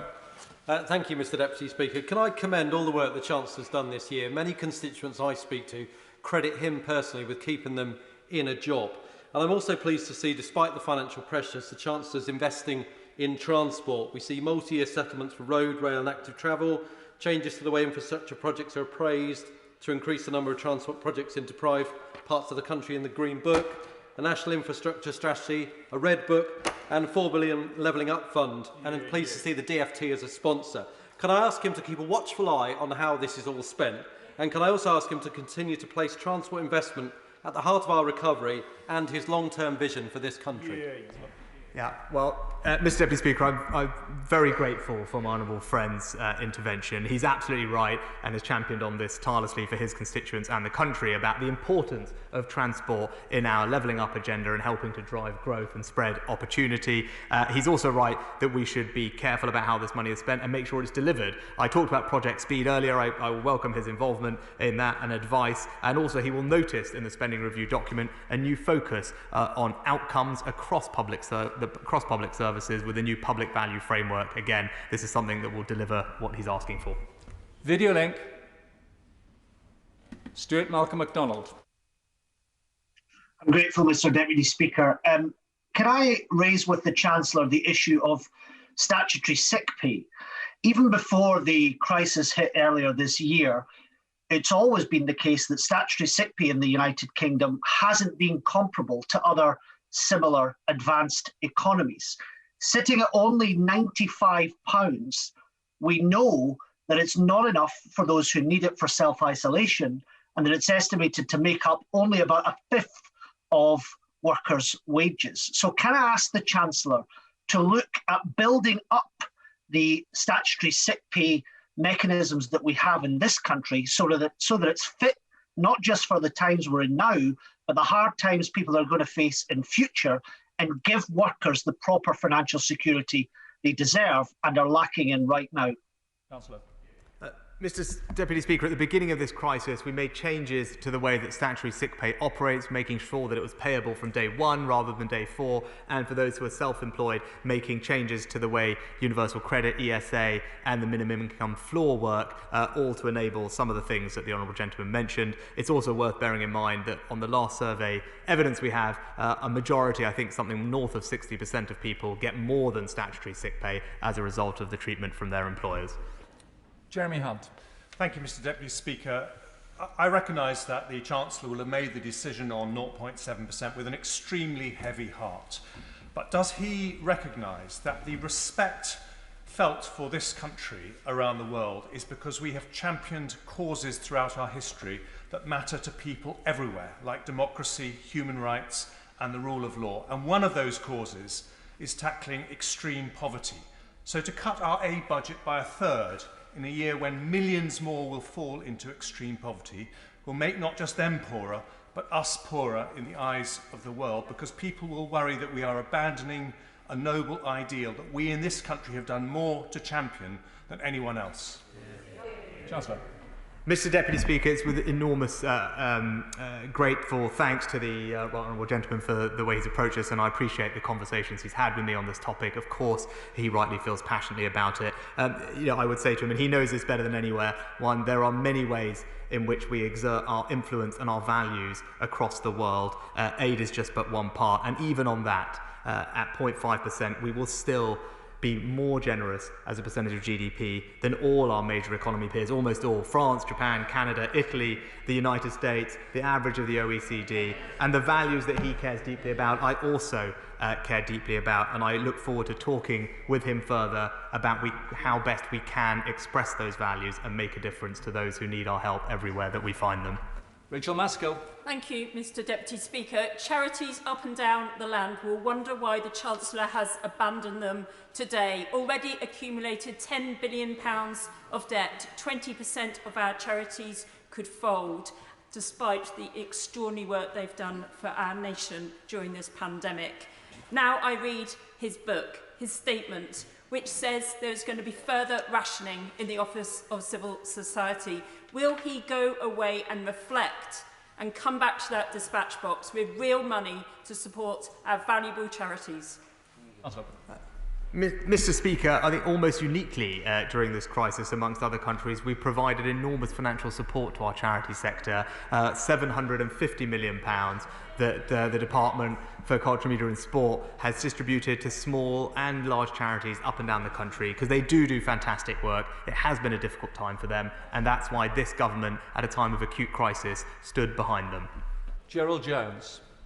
Thank you, Mr. Deputy Speaker. On the 26th of February, I asked the Prime Minister to offer additional support to Wales over and above the devolved settlement in the face of unprecedented flooding caused by Storm Dennis. The Prime Minister at the dispatch box gave an assurance that, in his words, he would passport funding to Wales. 9 months later, with winter approaching, we still have not had that delivered. So can I ask the Chancellor what discussions he has had on this issue, and when he feels the government will be able to deliver on the Prime Minister's promises to Welsh communities? Chancellor. Well, Mr. Speaker, I believe we have, with £1.3 billion of extra funding next year for the Welsh Government to spend as it sees fit on its devolved competencies, of which, of course, flooding is one, and I'm sure that that's something he can raise with the Welsh Government. We, in England, are doubling the amount of investment in flood defences over the next few years to over £5 billion, protecting over 300,000 homes, Mr. Deputy Speaker. But as I said, the £1.3 billion of Barnett funding for Wales will enable that funding to go to where it's needed. Sir Robert Sims. Can I thank the Chancellor for his statement? Over the last 10 years, we've spent over £100 billion on overseas aid, a lot of it borrowed. Most of my constituents will understand the difficult decision the government have had to make. On 0.5, we're higher than most of our neighbours, but probably higher than the major government and many other governments in the past. As he set out the recovery in GDP and growth over the next 3 or 4 years, no doubt the budget will also go up again. Chancellor. Well, I thank my right honourable friend for his comment. He is right, and I think he's right to point out, I think the average of the last Labour government was 0.36%, so it will be sufficiently ahead of that. And as I said, this is something that we intend to return to over time when the fiscal situation allows. He will appreciate better than others the unbelievable uncertainty at the moment that exists, but that is our intention. Video link. Clive Betts. Thank you, Mr. Deputy Speaker. Could I first of all declare an interest in this question, as I suffer from myeloma, a form of blood cancer. Could I say to the Chancellor, we all recognise and applaud the incredible work that the NHS and its staff have done for all of us in the last few months.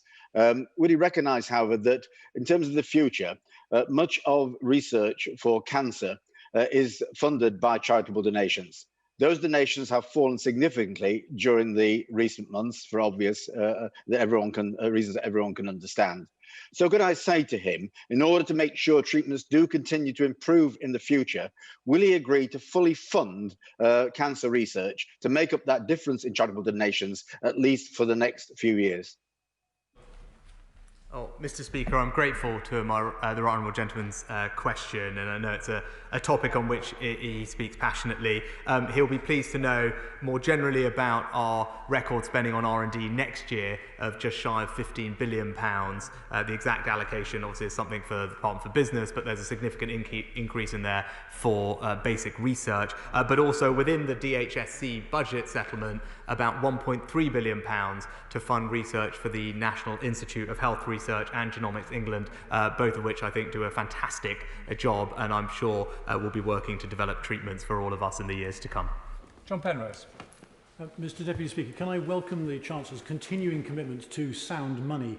It's particularly easy to forget in a year when we've just seen an 11.3% cut in the size of the economy, that ultimately all the money that we're borrowing has eventually to be paid back by us as taxpayers. So can I urge him not to lose that focus, and as soon as is possible to get back to a sustainable basis? And as part of that, could he say more about the Restart programme, which he mentioned earlier on, a crucial thing to try and get members of the long-term unemployed back into work? How many people does he expect that to help, and what benefit does he expect that to have for our long-term sustainable economy? Chancellor. Mr. Speaker, as ever, my honourable friend speaks fantastically good sense.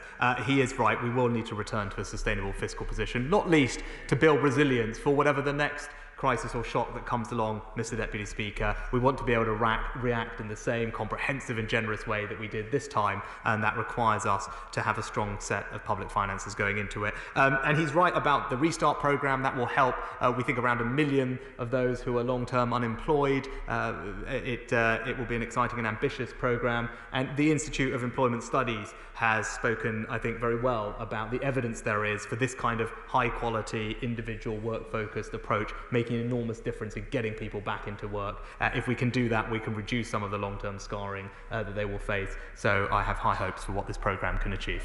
Sammy Wilson. Thank you, Mr. Deputy Speaker. Can I first of all welcome the £900 million which will be available to the Northern Ireland Executive, and I think that it's a reminder to the people of Northern Ireland of the economic security which we have as being part of the United Kingdom, and also the consequences for Wales and Scotland should be a reminder to people there as well of the benefits of the Union. Could I just ask the Chancellor one thing about the Levelling Up Fund, the Infrastructure Bank, and also the Shared Prosperity Fund? When will he have the details of access to that, and can he assure us that the access to all of those funds will be equally available to different parts of the United Kingdom? Mr. Deputy Speaker, I can give the honourable gentleman that assurance. These are UK-wide programmes, and we hope to have more details about the Infrastructure Bank in the spring, so it can get up and running, at least in shadow form, as quickly as possible, and making a difference to communities all around the United Kingdom.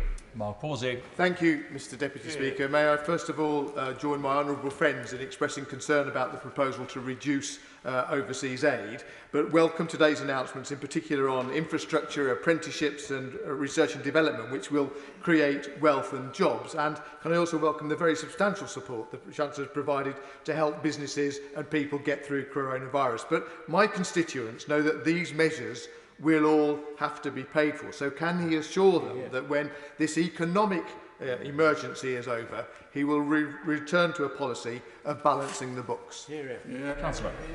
Well, my honourable friend is absolutely right. Although it's right to act in this way during the crisis, it wouldn't be a sustainable way to operate. But the important thing to know is right now the focus should be on supporting business and jobs. But once our economic recovery is secure, we can turn our task to making sure that we have a strong set of public finances.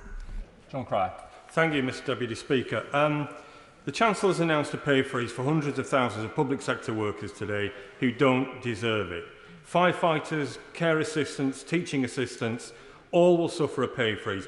What is the economic impact, the assessment of the economic impact of that pay freeze? There must be one in the Treasury somewhere. What is it? Mr Speaker, I think it would be wrong to describe a blanket pay freeze for this policy, where a majority of those working in the public sector will see an increase in their pay next year, either because they earn less than the UK median salary of £24,000, or they work in the NHS, or indeed that they're on the national living wage. Across all of those areas, there'll be a pay increase that will benefit millions of people and, of course, make a difference to the economy. Laura Farris. Thank you, Mr Deputy Speaker. I welcome the significant financial commitment to mental health services. One of the striking takeaways in my constituency is the proliferation in anxiety, depression and sometimes addiction that is emerging from the crisis. We know that these have a pernicious correlation with long-term unemployment. And for that reason, could I invite my right honourable friend to keep a sharp focus on mental health spending over the years ahead, because the best training programmes, the best labour market interventions in the world will only work if the workforce is mentally well enough to engage. Well, I think my honourable friend makes an excellent point. It's a topic she knows very well, and I hope she was heartened to hear what I said earlier about £500 million of the increase of £3 billion for the NHS this year being specifically targeted on mental health to address all the things she said, and she's right about the difference they will make to many people in our country. Darren Jones. Thank you, Mr Deputy Speaker. Over 4 million children are in poverty in the UK, and the successive Conservative Chancellors' Sure Start centres have closed, child trust funds have been slashed, nurseries today are on the brink of collapse, and the number of children falling into poverty increases month after month, an unnecessary national tragedy. So why, especially at these difficult times, could the Chancellor not today commit to eradicating child poverty in his economic statement? Chancellor. Mr Deputy Speaker, on the last numbers, there are 100,000 fewer children in absolute poverty than in 2010, and 750,000 fewer children living in workless households than in 2010. He asked about nurseries in early years. He'll be pleased to know there was above inflation increase in the hourly rate for nursery providers contained in this spending review. Video link. Richard Bergen. Thank you, Mr Deputy Speaker. A few months ago, the party opposite was clapping public sector workers. Now it's cutting the pay of millions. This crisis shouldn't be paid for on the backs of the working class, but it is. Over 2 million people are now paid less than the minimum wage, up fivefold. Sick pay so low, people are forced to choose between their health and putting food on the table. And millions of people's benefits, largely sick and disabled people, will rise by just 37 pence a week. Instead of forcing millions into poverty, will the Chancellor impose a windfall tax on those who have made super profits from this crisis? Well, Mr Speaker, the Honourable Gentleman talked about those on the lowest pay. I mean, we've increased or accepted the recommendations from the Low Pay Commission to increase the national living wage by 2.2%. That will make a difference of £345 to full-time national living wage workers, as well as protecting those in the public sector who earn up to the average UK salary of £24,000, who will receive a fixed or £250 uplift. Video link. John Barron. Thank you, Mr Deputy Speaker. I commend the Chancellor for many of these measures, including the support for the lower paid. And when it comes to funding them, I encourage him not to stifle enterprise through increases in taxes, as these are often counterproductive. But may I raise with him today the case of social care workers? They provide an essential service, but they are often overlooked, in part because they span the private and public sectors. What more can he do for them? For example, further to my letter to him, will he consider raising their personal tax threshold so they can take home more of their pay? Thank you, Mr. Deputy Speaker. I'd say to my honourable friend, he's right about the importance of social care workers. He'll know that they're not formally part of public sector pay settlements, but many of them are national living wage workers, as he knows, so they will benefit from the increase that we're putting in place for next year of 2.2%. And he will know that we have already in the budget made starts on our desire to increase the national insurance threshold up, delivering cash benefits of I think about £100 this year to people, but it's something that we of course will keep under review for future fiscal events. Video link. Martin Day. Thank you, Madam Deputy. Thank you, Mr. Deputy Speaker. The Chancellor has already allowed UK unemployment to rise to 4.8% and expects it to rise further, with redundancies at a record high. Will he now admit his mistake in leaving the 3 million without furlough or self-employed help scheme and give contractors, freelancers, creators and others the help that they so desperately deserve? Chancellor. Well, Mr. Speaker, the OBR and others have said that our economic interventions have helped keep down unemployment and protected jobs, and that is part of the reason why our unemployment rate today is lower than Italy, France, Spain, Canada and the United States. Philip Davis. Thank you, Mr. Deputy Speaker. Can I support the Chancellor's decision to cut the overseas aid budget, which I think will be widely welcomed across the country and the real world, even if not always in here? I don't see why it should be controversial to say that we should only spend what we can afford on overseas aid, and I suspect that the vast majority of the British public won't be asking why has he cut so much. They will probably be asking why are we still spending so much. And if some of that money he's saving can be spent on the much needed and long awaited Shipley Eastern bypass and some proper flood defences in the Shipley constituency, then so much the better.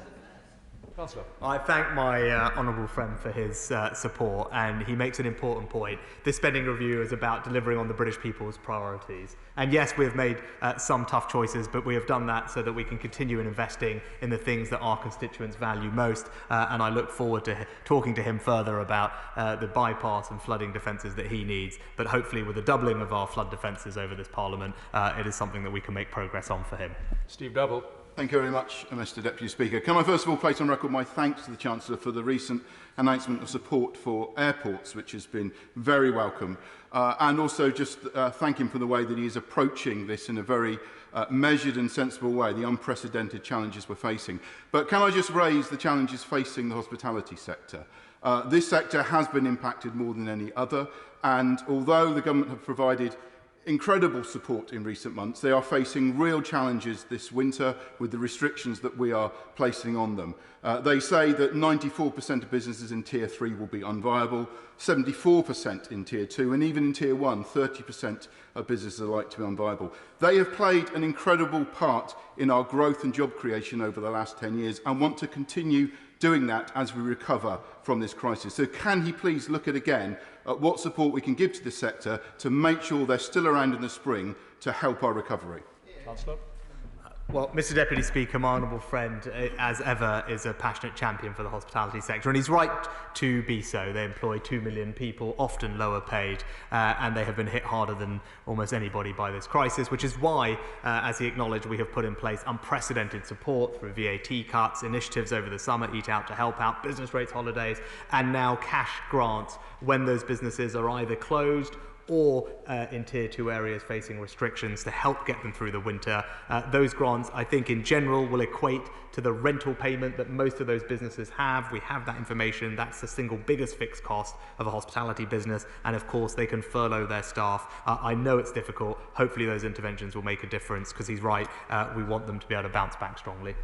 Lillian Greenwood. Mr. Deputy Speaker, the Midlands Engine has identified priorities for investment as transport, digital connectivity and energy. That's what we need to enable the Midlands and the UK to recover from this pandemic, to build back bigger, better and greener. But according to the IFS, the East Midlands has suffered the lowest level of transport spending per person since 2014-15. We've also been at the back of the queue for all capital spending for at least 5 years.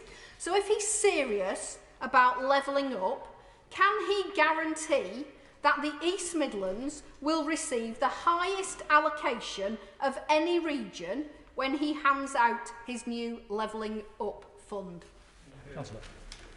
Mr. Speaker, the Honourable Lady, I think, talked about a few different things, transport and digital connectivity being among the most important to her region, and I think this is a spending review that delivers on both of those priorities, with record amount of spending on road, on rail, on intracity transportation, on buses, on cycling, but also on digital connectivity, with our plans to bring 85% of the country to gigabit capable broadband by 2025, and indeed deliver on the green plan that I outlined. I'm very looking forward to hearing from her in her local areas once we launch the Levelling Up Fund, because I'm sure there will be projects that we can make a difference to. Video link. David Morris. Thank you, Mr. Deputy Speaker. Mr. Deputy Speaker, I welcome the Levelling Up Fund. A project that I've been championing since the outset is the Eden North project. Would the Chancellor meet with me to discuss the Eden project in Morecambe this coming shortly, as this is exactly the kind of shovel-ready project that would level up not just Morecambe, but the whole of our region? Did the Chancellor get that? Yes. Mr. Deputy Speaker, yes. I think it was something about the Eden project, but I'd be very happy to meet with my honourable friend and discuss his ambitions for his area and this project. I know he's put a lot of thought and energy into it, as has his community, and I very much hope we can make progress over the coming years. Richard Fuller. Mr. Deputy Speaker, in his statement, my right honourable friend said, "The spending announced today is secondary to the courage, wisdom, kindness and creativity it unleashes. These are the incalculable but essential parts of our future, and they cannot be mandated or distributed by government." Mr. Deputy Speaker, he is right in that, and the private sector and businesses will respond to what he has announced today. But may I ask my right honourable friend, when it comes to consideration of taxes, will he look to protect the incentives for those who invest and grow such businesses? Chancellor. I thank my honourable friend for his comment. He's absolutely right, and from his own business experience, he knows this well. And he will know one of the things we do to incentivise entrepreneurship through the tax system is our world-leading EIS and SEIS programmes, which provide significant support to private investors to help fund new businesses. We've expanded that scheme over time, and I know he has thoughts on it, and I look forward to hearing them. Venu Mishra.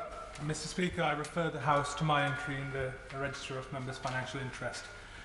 Mr. Deputy Speaker, the taxpayer support for British businesses and jobs during this pandemic has been a lifeline for many. But today we hear that Rolls-Royce, which has benefited handsomely from the public purse, whilst moving highly skilled jobs abroad, intends to shut down its historic Barnoldswick site until after Christmas and offshore the work to Japan, Singapore and Spain, in a clear attempt to break the current industrial action there.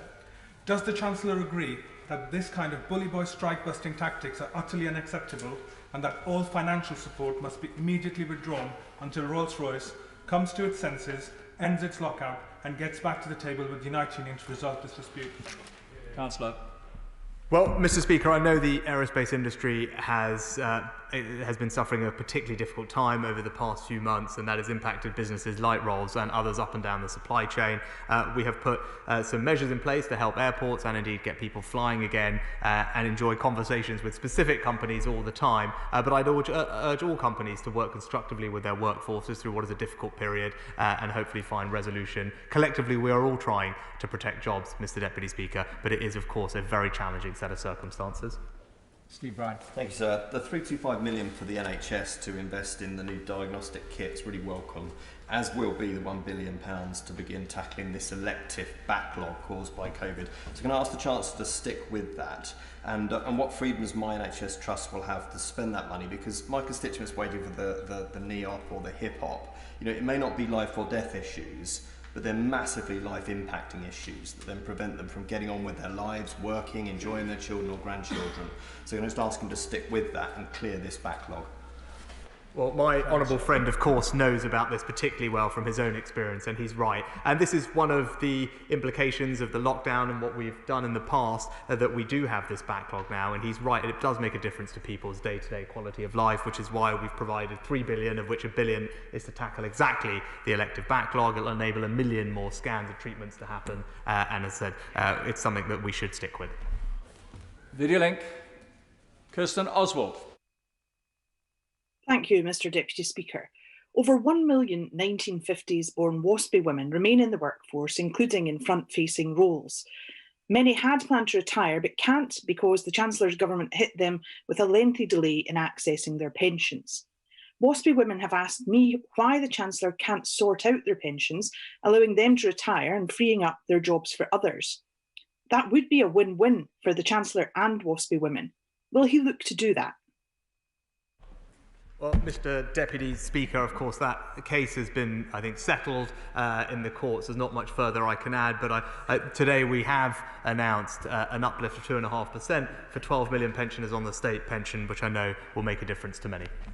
Ben Everett. Thank you, Mr Deputy Speaker. I'm sure the Chancellor shares my vision that Milton Keynes and the wider Thames Valley can be the Silicon Valley of Europe. And it's at this point, we know that 88% of UK companies are currently experiencing a lack of digital skills, and this is costing our economy £63 billion a year. So can I therefore ask whether the proposal for a brand new STEM-focused science and digital technology university in Milton Keynes would be eligible to apply for funding from the new £4 billion pot for levelling up? Chancellor. Mr Deputy Speaker, we'll publish further details on how the Levelling Up Fund will work in due course. It's for those smaller, deliverable, everyday infrastructure projects that I talk about. But my honourable friend is absolutely right to champion technology and innovation and digital adoption by SMEs. He'll be pleased to know the spending review confirms just over £50 million to support BEIS to deliver productivity-enhancing improvements for SMEs, and one of those I think does involve use of digital technology, which is something the UK lags behind peers in. Yvette Cooper. Thank you, Mr Deputy Speaker. We know that families are really struggling right now. The Bank of England has said that inflation forecast next year is 2%. So can he guarantee that the 2.1 million public sector workers he referred to won't face a real terms pay cut next year? And can he explain why on earth he is still going ahead with the appalling £1,000 cut in universal credit that will hit millions of families across the country at this incredibly difficult time? Chancellor. Mr Speaker, for those in the public sector who earn less than £24,000, which is the UK national median wage, they will receive at least a fixed increase of £250. That's 2.1 million people, 38% of the workforce, and well, it would depend on the exact salary that they make, Mr Speaker, but it's a fixed £250 for all of those 2 million workers. Video link. Nigel Mills. I welcome much of the statement, and I look forward to sending him the bid for the Ripley-Codnor bypass. Will you be able to offer any encouragement to the supply chain of the hospitality industry? He's supporting the actual restaurants and pubs that are closed, but not those important businesses that supply them that also can't trade if they've got no customers to sell to. Chancellor. Mr Deputy Speaker, obviously those businesses will be able to use the furlough scheme on its generous terms through the winter period for their staff, but also the over £1 billion of funding that we made available to local authorities before the start of the latest national restrictions was there to support businesses and their local economy in the way that they saw fit throughout the winter period. So of course that funding is available at a local level to perhaps do some of the things that the honourable gentleman talked about. Nick Whitley. Thank you, Mr Speaker. The Chancellor has promised the British people a green jobs revolution, but the UK is fast falling behind countries like France and Germany. We need investments in jobs of the future now. What immediate steps will the Chancellor be taking to support green infrastructure projects such as offshore wind and emerging tidal projects and green jobs in Merseyside?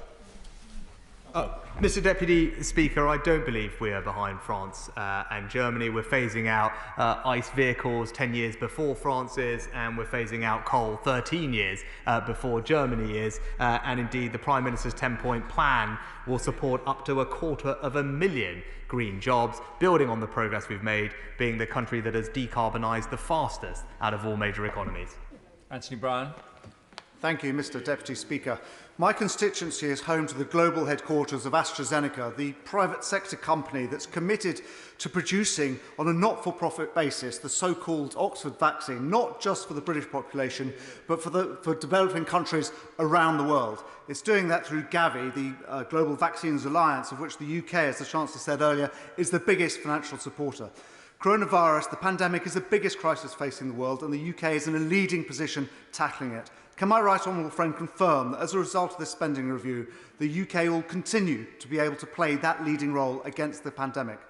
Chancellor. I can give my honourable friend that assurance, and he highlights a perfect example of this country making enormous difference to millions of people around the world, not just with our aid budget, but through the quality of our research and then our desire to find commercial partners who would bring that life-saving treatment to millions of people at cost. I think it's a fantastic example, and my honourable friend is right to highlight it.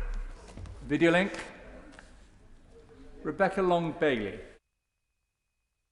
Thank you, Mr. Deputy Speaker. It was frankly opprobrious that there was nothing today to help the 3 million people excluded from government support schemes.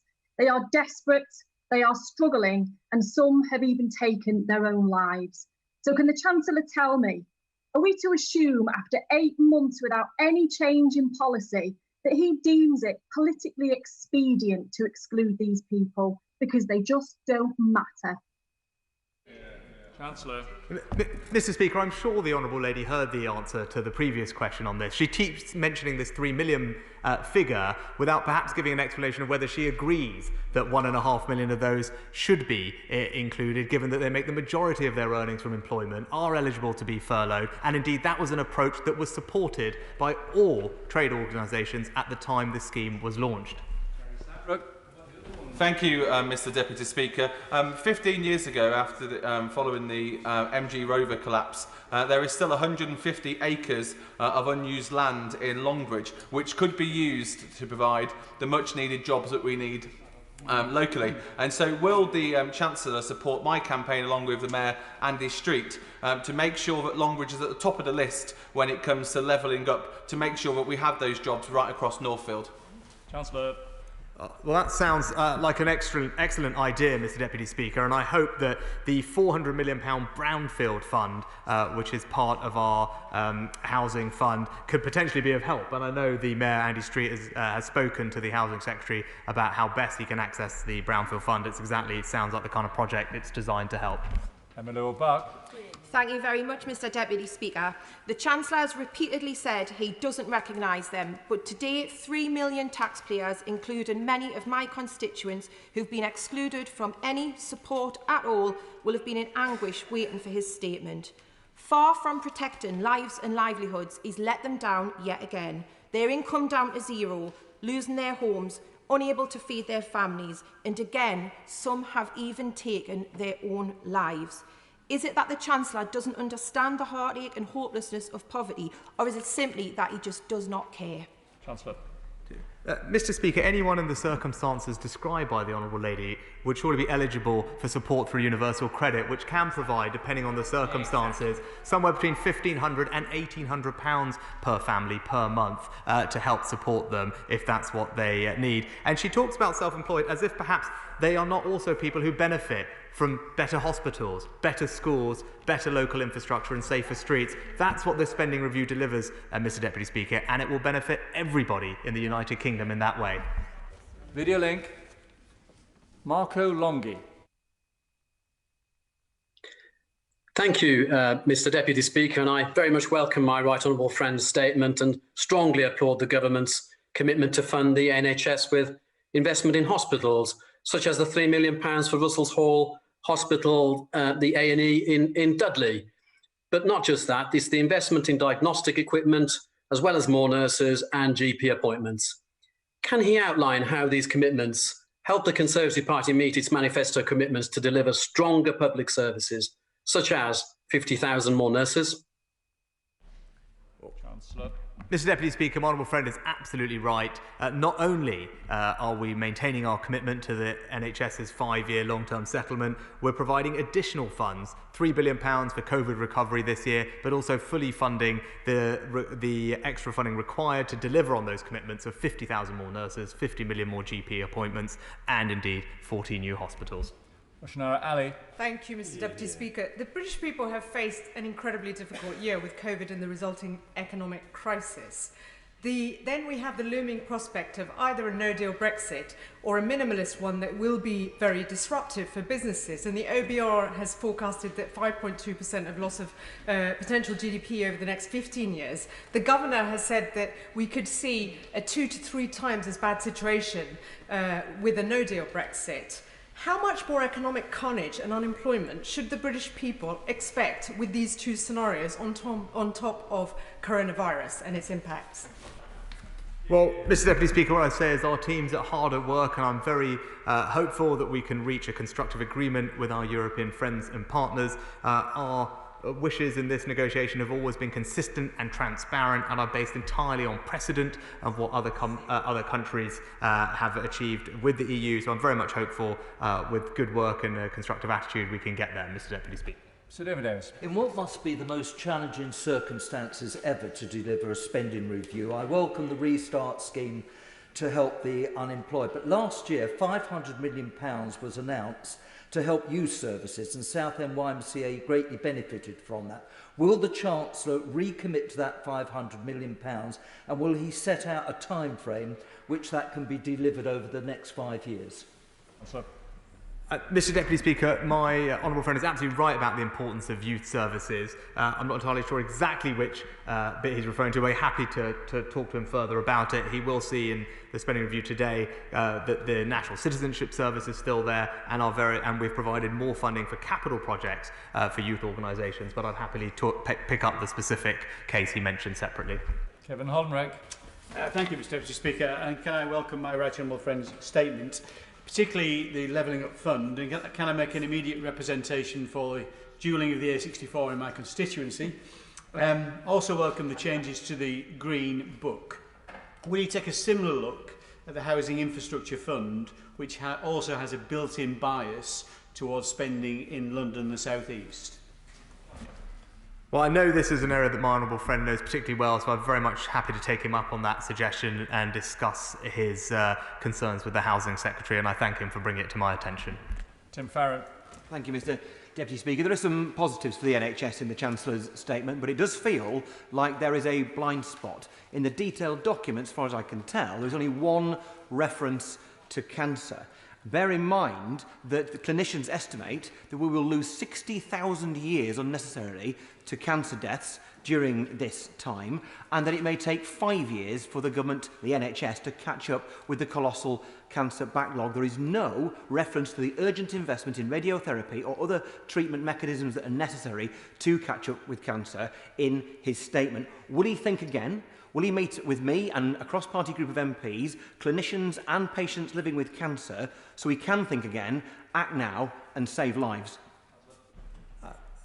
Mr Deputy Speaker, of course it would be for the Secretary of State for Health to underdo the detailed allocations of this budget, but I would point to the £3 billion for COVID recovery, £1 billion of which is to help tackle the backlog, both of elective surgery but also screening and diagnostics, which I think will help. We also have provided £325 million, Mr Deputy Speaker, to invest in new diagnostic machines, replacing ageing machines, about 2/3, which presumably does help with referrals and identification of cancer. But of course, the Secretary of State for Health would be the best person to discuss the exact allocation of the increased NHS budget.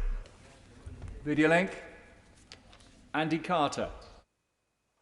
Thank you very much, Mr Deputy Speaker. Can I praise the very measured and sensible way the Chancellor has approached this spending review, and I welcome in particular the infrastructure fund with levelling up in the north of England a real priority. I look forward to discussing more projects for Warrington South with him. I'm particularly pleased to see those working in the lowest paid public sector jobs will also get a pay increase. But can he confirm the extra police officers promised for Cheshire will be delivered so that we can tackle antisocial behaviour and protect our communities from the dreadful impact of county lines drug gangs? Chancellor. My honourable friend is absolutely right about the importance of safer streets. I'm pleased to tell him this spending review makes available £400 million more for the Home Office and local policing to make sure that we can recruit an additional 6,000 police officers next year on top of the 6,000 this year in order to make great progress on our way to 20,000 by 2023. Video link. Matt Vickers. Thank you, Mr. Speaker. My right honourable friend has had to make some tough decisions on issues like foreign aid, but can he assure me that by doing this, he'll be able to focus on domestic priorities and the levelling up agenda that can do so much for so many in Teesside? Yeah, I thank my honourable friend for the question. He's absolutely right. This spending review is about focusing on the priorities of our constituents. And I'm sure he's will be pleased to know, and his constituents will be pleased to know, that we've made available £3 million today for the Tees Valley Hydrogen Transport Hub. Teesside is at the heart of our hydrogen revolution, bringing new jobs and attracting investment and driving growth in his local area. And that's an example of the kind of local priority that we can now fund, having made these tough decisions. Hilary Benn. Thank you very much indeed, Mr. Deputy Speaker. The Chancellor said he wanted to invest in the places that we call home, but the homes of thousands of leaseholders are currently worthless fire risks because of the cladding scandal, which they didn't cause. Now, he will be well aware that the 1.6 billion he's already allocated is nowhere near enough to make all of these homes safe again. The leaseholders don't have the money, and as far as I can tell, looking at the Blue Book, not an additional single penny has been allocated. So my question to him is, how much longer will my constituents have to wait before they are able once again to call the place in which they live a home? Mr. Speaker, I'd say to the right honourable gentleman, we have made available £1.6 billion, which means at this moment 80% of high-rise buildings with ACM cladding have work underway or complete. That number is likely to rise to 100% by the end of the year. And with regard to people who are unable to move, I think he is referring to the issue with the EWS1 certificates, which I think the Secretary of State made a statement on this recently, but he'll be pleased to know £700,000 was made available to help more assessors qualify to undertake those assessments. And I know my right honourable friend, the Housing Secretary, is in conversations with UK Finance and RICS to ensure that use or demand of those certificates is appropriate and proportionate to the needs of the situation. Video link. Julian Sturdy. Thank you, Mr. Deputy Speaker. And I understand my right honourable friend has had to make some difficult decisions. And as we seek to rebuild our economy in the months ahead, I'm delighted to hear his commitment to investment in infrastructure. But can he set out what that means for the North, and in particular for York and North Yorkshire, and what benefits that will bring to my constituents in York Outer? Well, Mr. Deputy Speaker, I thank my honourable friend, and he's right. This is about making difficult decisions so that we can prioritise the things that our constituents want us to. I know in his area he'll be pleased to know that there has been a success for access to the new stations fund. I think for the Haxby station, that's an example of this government delivering on its promises, trying to find ways to improve local transport infrastructure in his local area to drive growth and opportunity, and we will relentlessly focus on those types of priorities. Video link. Barry Sherman. Mr. Deputy Speaker, thank you. Can I ask the Chancellor of the Exchequer, can we have this new infrastructure bank in Yorkshire and in Huddersfield in particular? And is he sure that he has paid enough attention to the tremendous challenge of young people's unemployment and young people who want to get into a job, who want to be trained? And is his programme today, that he's announced today, sufficient to train a whole new generation of young people as green apprentices? Mr. Deputy Speaker, I of course would be sympathetic to the idea of putting the bank in Yorkshire, as the honourable gentleman knows, but I have to tell him he was slightly beaten to the punch over the weekend, I think, by my honourable friend from Shipley making a pitch for Bradford. But in any case, I'll happily hear his thoughts. He's right about the focus on young people. The new Restart programme will be able to help 1 million people who have been unemployed for over a year. But before even that happens, Mr. Deputy Speaker, we've got the Kickstart programme, which will benefit 250,000 young people more if the programme is successful. And he talked about apprenticeships. Rightly, we've increased the cash bonus to businesses to £3,000 for them to take on a fresh new young apprentice, because he is right, that is where our focus should be. Jane Stevenson. Thank you, Mr. Deputy Speaker. I thank the Chancellor for a range of measures to support those on low incomes and also to protect the most vulnerable, whether that's by an uplift to cash for local authorities to identify and support vulnerable families, or with the holiday activities and food programme, an uplift to the Healthy Start programme. Levelling up is crucial to a seat like Wolverhampton North East. Can the Chancellor reassure my constituents that this government will continue to prioritise job creation, investment and other opportunities for them? My honourable friend is absolutely right. This government is committed to spreading opportunity across the country, especially in places where people feel they haven't had the same fair crack at the whip as before. Our Levelling Up Fund is designed to correct that, and I know also today that her local area will be benefiting from discounted funding from the Public Works Loan Board to help with local infrastructure projects. That's a symbol of our commitment to her area and her constituents. Mr. Sun. The Chancellor said that my honourable friends were wrong about the number of working people excluded from financial support. It's the freelancers and the self-employed who haven't had any support who think he is wrong. In the Liverpool City region, the Mayor Steve Rotherham has found a package to support some of those people who have been excluded. So when is the Chancellor going to step up and support Steve Rotherham, Andy Burnham and the other Labour leaders in local government and put that support package together? He has to admit that these people have not qualified for furlough, they have not qualified for the self-employed support or the business grants either, and most of them are not eligible for universal credit. When is he going to end this burning injustice? Mr. Deputy Speaker, £1 billion has been provided to local authorities across the country to support their businesses and local economies as they see fit. And of course that funding has made available to his local authority. If that's how they choose to use it, of course that is up to them. But there's a range of different support we've provided, Mr. Deputy Speaker, whether it's loans, whether it is access to our more generous welfare system, or indeed mortgage holidays that 1 in 6 mortgage holders use in the end. These are all ways that we've tried to do our best to provide support to the largest number of people possible. Logan. Mr. Speaker, I wholeheartedly welcome the announcement that doctors, nurses and NHS workers will be getting a pay increase. This crisis has also shown that we desperately need to invest in our urgent care capacity. That's why I've been campaigning for new urgent care centres for both Tameside Hospital and Stepping Hill Hospital. Will the Chancellor confirm that the government remains 100% committed to the NHS hospital upgrade programme? My honourable friend is absolutely right. On top of the actually existing in-year funding we provided to deal with winter pressures for A&E, this SR confirms £3.7 billion of funding over the next few years to deliver both our 40 new hospitals that we talked about and indeed 70 hospital upgrades as well. So rest assured we do remain completely committed to this programme. Video link. Carla Lockhart. Thank you, Mr. Deputy Speaker. I thank the Chancellor for his statement and welcome the additional financial support for the NI Executive. I also look forward to the detail of the pay rise for nurses, doctors and healthcare workers and how Northern Ireland healthcare professionals can benefit. In my constituency of Upper Bann, the private sector has been absolutely devastated by COVID-19, and had it not been for the support provided by him, many businesses would be closed.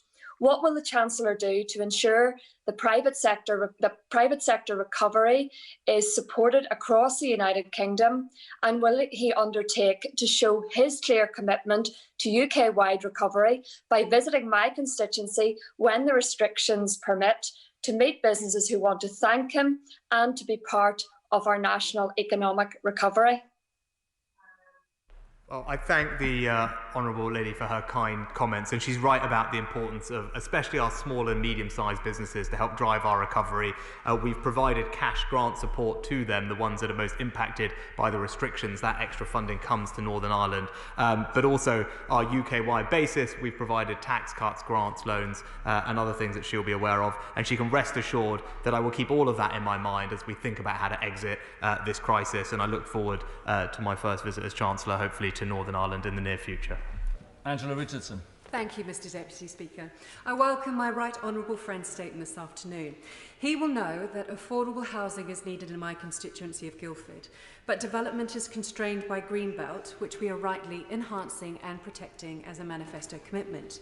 Therefore, would he outline what fiscal steps he is taking to support councils like mine in regenerating brownfield sites?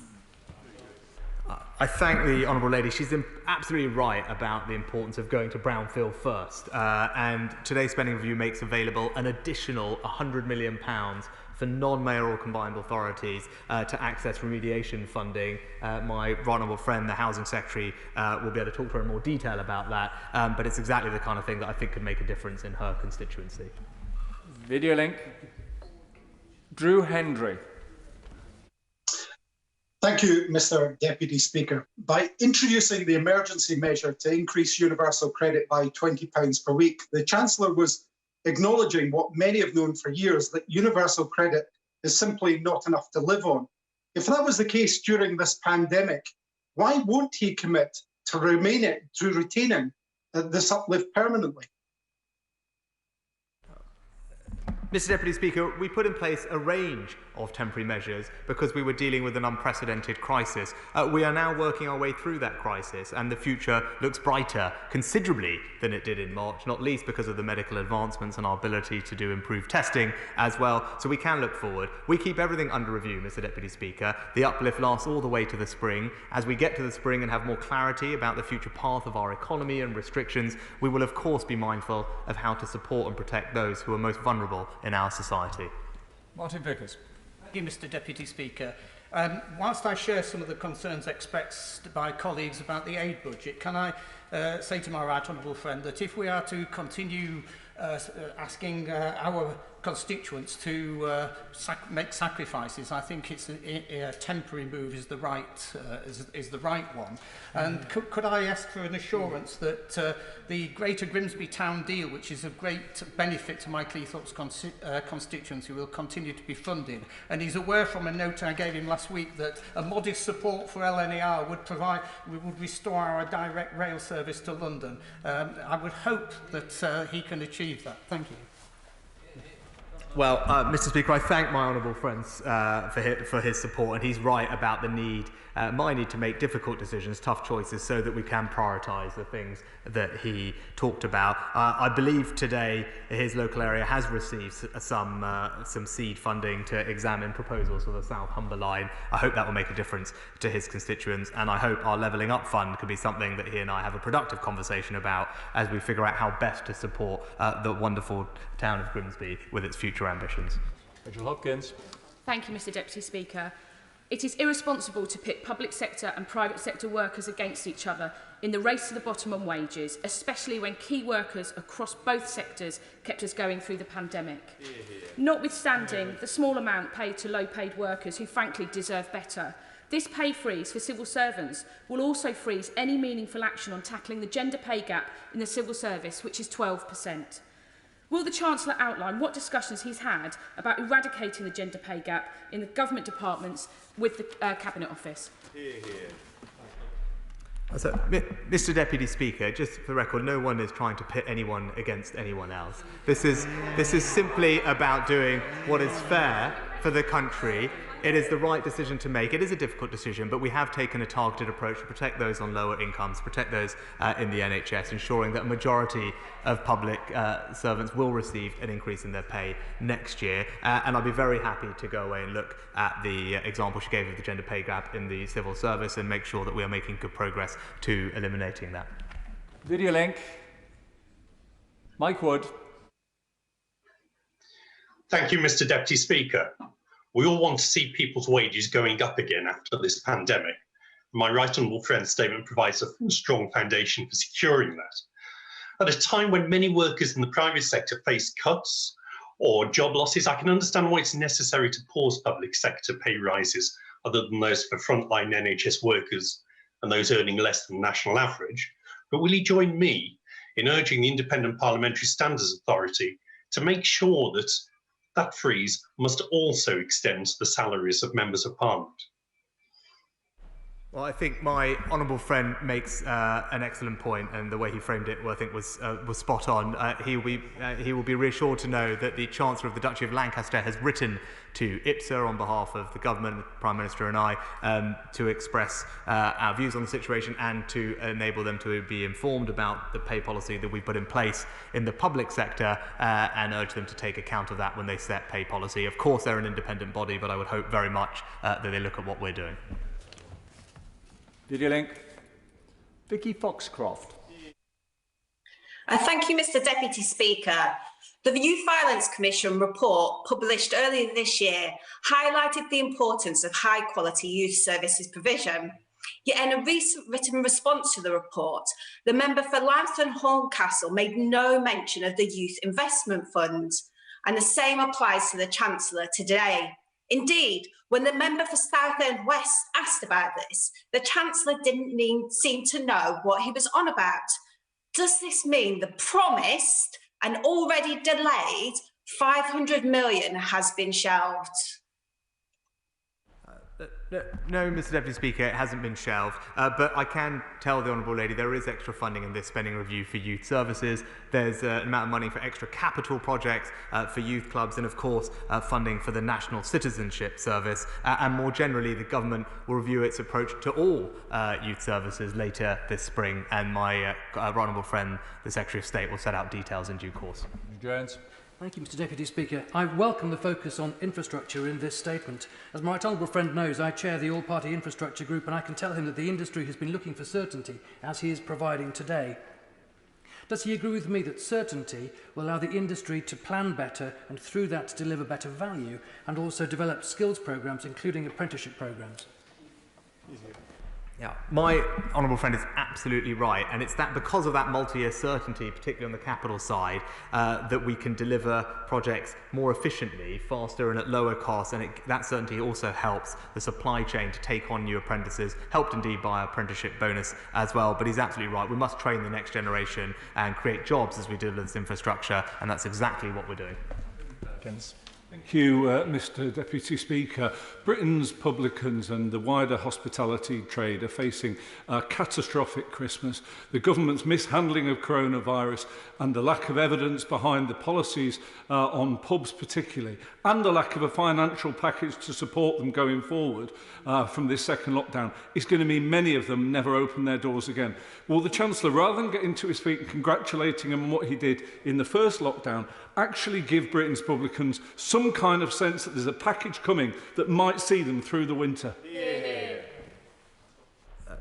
Mr. Deputy Speaker, the reason I talk about things that we've done is because they last all the way through the winter to next spring, whether that's the VAT cut or indeed the business rates holiday. I've consistently come to this dispatch box to support the hospitality industry, many times actually accused of doing the wrong thing by members opposite, but the local restrictions grants that we've put in place will last through the winter, which means that if a pub is closed, it will receive up to £3,000 per month, which when you look at the average rateable value of a pub in England means that the vast majority of small and medium-sized pubs will have their rent covered by that. Of course they can furlough their staff as well, and for those pubs operating in Tier 2 areas under restrictions, they will still get a grant worth 70% of that value. So of course we're trying to do what we can to support the hospitality sector. I've done that since the beginning of this crisis, and I will keep doing so. Nikki Hagan. Thank you, Mr. Deputy Speaker. May I congratulate my right honourable friend for the statement today, and also for his stamina, as I'm the 80th question he's answered so far this afternoon. Mr. Deputy Speaker, rough sleeping is a subject that's very close to my heart, and tackling the causes of rough sleeping. Sadly, in my constituency, we see more rough sleepers than any other constituency in the United Kingdom. Would my right honourable friend give me assurances that today in his statement he will be providing financial support so we can make sure that we can focus on the government's priority to end rough sleeping by 2024? I can give the honourable friend that assurance. There's £250 million, I think £254 million made available to local authorities to help end rough sleeping. That's a 60% increase in cash terms on the money available this year, because she's absolutely right. This is something that we must end, and the funding, I know, will make an enormous difference in her constituency, and I know it's an issue she cares passionately about. And Bram. Mr Deputy Speaker. Braehead Foods, a large employer in my constituency, supplies top quality produce all over the United Kingdom. Now, furlough has been welcome for them, but they need additional support to cover fixed overheads while borrowing is maxed out and orders are almost non-existent. So please reconsider past requests from myself and the Federation of Wholesale Distributors and provide a grant or rates relief system that can be replicated in Scotland for UK food wholesalers like Braehead that are above the 51,000 business rates threshold, so that they can actually stay afloat and then play their part in the post-COVID economic recovery. Well, Mr Deputy Speaker, business rates are of course a devolved competency, and I'm sure the Honourable Gentleman can talk to the Scottish Government about their plans. They obviously will receive £2.4 billion of Barnett consequentials as a result of what we're doing this year, and it could be that they could choose to use some of that funding to provide support in the way that he asked. Thank you, Mr Deputy Speaker. Earlier this week I spoke with many people and companies, training providers and others in my constituency talking about apprenticeships and how we need to improve the system, make it more flexible. Would the Chancellor set out in further detail what measures this spending review will do to help businesses, training providers and young people get the apprenticeships that they deserve? Well, Mr Deputy Speaker, my honourable friend knows this well with his own business experience, and he's absolutely right. What business has been asking for is more flexibility with how levy funds are used. I'm pleased that we can deliver that today. It means businesses can transfer their unspent levy funds down the supply chain easily in bulk to small and medium-sized companies. We're going to create a matching service for that to happen, and we're also going to allow employers in certain industries at first to front load some of the training funding, which is what they also wanted. Those obviously will be funded by the government, all those changes that happen as a result of us getting less in the levy funding, but we think they're the right thing to do. They will support business and support apprenticeships, and he's right to raise it. James Wilde. Thank you, Mr Deputy Speaker. The focus on the NHS and infrastructure is welcome, and the Queen Elizabeth Hospital in King's Lynn is on the front line of dealing with COVID, and it's 40 years old, but was built only to last 30 years. So will my honourable friend look seriously at the compelling case for QEH to be one of the 8 additional hospitals to be built on top of the 40 announced today? Well, Mr Deputy Speaker, I look forward to hearing from my honourable friend about the plans that he has and the ambitions for his local hospital. I know the Secretary of State for Health will also be interested. He will know how committed we all are to improving our hospitals and having new ones across the UK. There's funding for that today, but I'm happy to discuss further. Video link. Beth Winter. Thank you, Mr Speaker. In Wales, Aerospace generates 1.47 billion in GVA for the Welsh economy.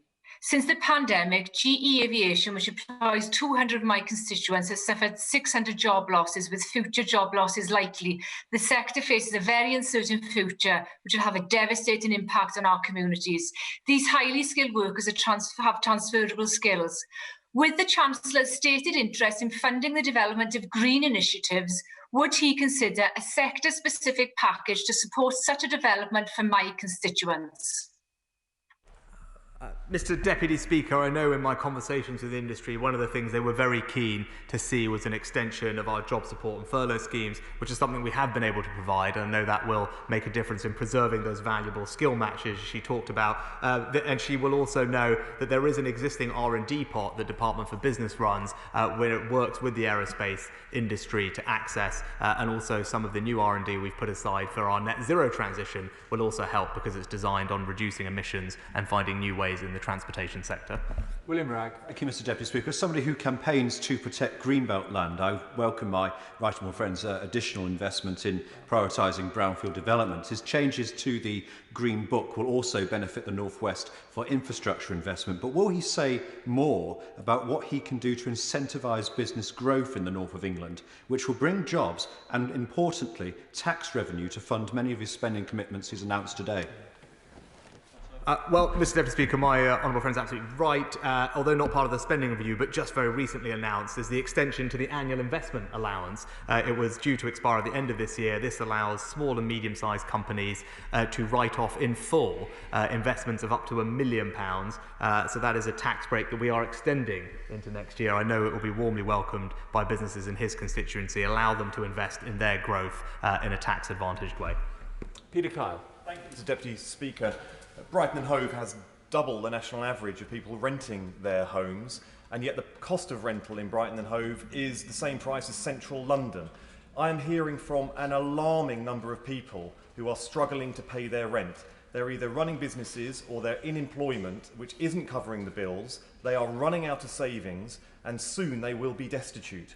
Can the Chancellor say, he didn't say anything about rental homes in his statement, what assistance can be given to making sure that people can stay in their homes till the end of this crisis and they can start earning money again?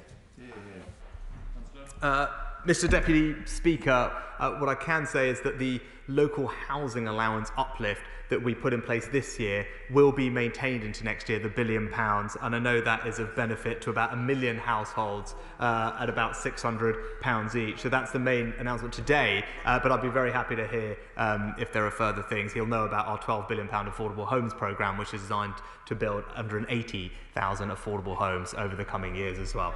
Harriet Baldwin.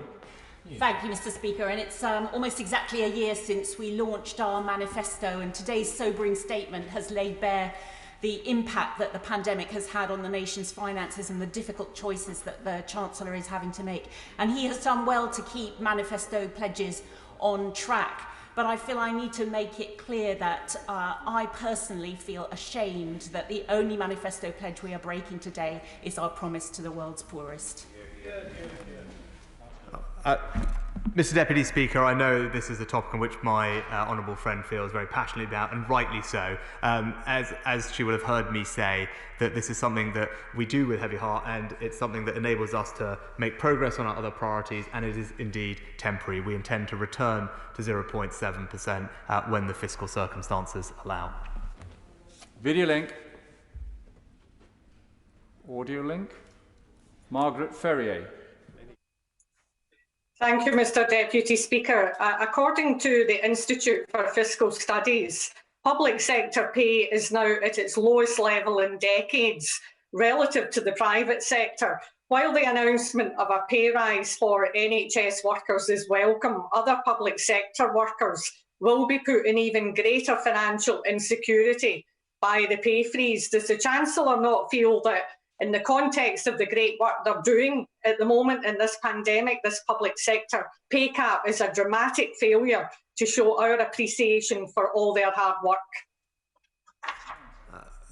Mr Deputy Speaker, the Honourable Lady mentioned the relative pay premium. It's worth bearing in mind that there still is a pay premium. The latest numbers we have from 2019 show a 7% pay premium between public and private sector wages, and that premium will without doubt have been exacerbated by the growing disparity in public-private sector wages that we are seeing this year. So in the interest of fairness and in the interest of protecting public sector jobs, I think it is right that we have taken a targeted approach, prioritise pay rises for those on lower incomes and in the NHS.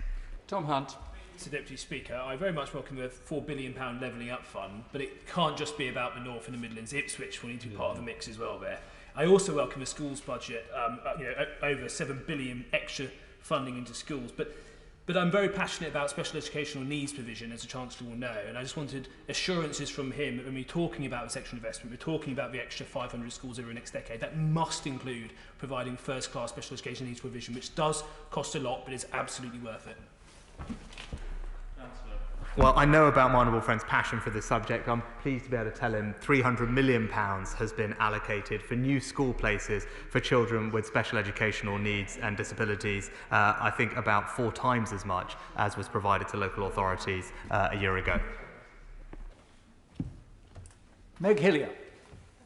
Deputy Speaker. Mr Deputy Speaker, we've heard a very much a smoke and mirrors statement today, with the Chancellor repeatedly saying there's more cash year on year than in the last decade. Well, that's easy to say after 10 years of austerity and cuts. But I want to focus particularly on the local government settlement, which actually is a static settlement on the departmental expenditure limit, but has this mysterious phrase, the core spending power, which has become commonplace now in government, which includes the option to increase council tax. Council tax is a regressive tax. There are some councils with a very low council tax base where the percentage increase will mean very little money into the coffers. So even were councils to go down this route, how is he going to make sure in his levelling up agenda that those councils don't lose out because they've got a lower council tax base? Mr Deputy Speaker, as former local government minister, for my first job, I'm happy to tell the Honourable Lady there's nothing smoke and mirrors about core spending power. It is the metric on which the local government finance settlement is done every year. It is the main metric that is focused on, and it is going up 4.5%, which is a very high level compared to any of the last years. She's right about how council tax works, which is why we've put in an additional £300 million of grant. That comes on top of the existing grant. Part of that is used for equalisation. The exact way that that works is a matter for MHCLG, but as is always the case, we have an equalisation element to the grant to deal with the issue that she specifically raised. I'm talking that. Thank you, Mr Deputy Speaker. First of all, may I pay tribute to my right honourable friend who's got the most extraordinary, difficult job in juggling the nation's finances at this time. I pay tribute to his investment in levelling up, and I also pay tribute to his focus on business, which after all is going to pay for all the money that he's just spent. Could he perhaps tell me a little bit about the aid budget, however? Because what I've noticed 20 basis points moving from aid into defence. A very welcome defence budget, certainly, but at a time when aid has never been more needed, in extending the perimeter of our public health to countries where otherwise the COVID crisis would run wild, surely this is not exactly the right moment to be reducing those defences. And secondly, would he agree with me that the 2015 Act, to which he's made reference this afternoon, clearly gives him the opportunity to opt out of the 0.7 target according to 3 different metrics, all of which are covered by the COVID crisis, and therefore he can do his reduction, if he feels it is necessary, with no change in the law whatsoever? Well, Mr Deputy Speaker, I'm thankful to my honourable friend for his comments and indeed the constructive conversations I've had with him on both our aid budget but also our defence budget and more generally our place in the world, which he rightly champions and does a very good job of. And he's right that we should look holistically at that, and he made a good argument for why we play a role, particularly with providing security through our defence budget to many places. Given that he's right also about the 2015 Act and the so-called ouster provision contained within it, but given we cannot predict with sufficient certainty when exactly the current fiscal circumstances will have improved and our need to plan accordingly, we do intend to look at bringing forward appropriate legislation in due course, but my honourable friend, the Foreign Secretary, will be making a statement tomorrow and can answer the question in more detail.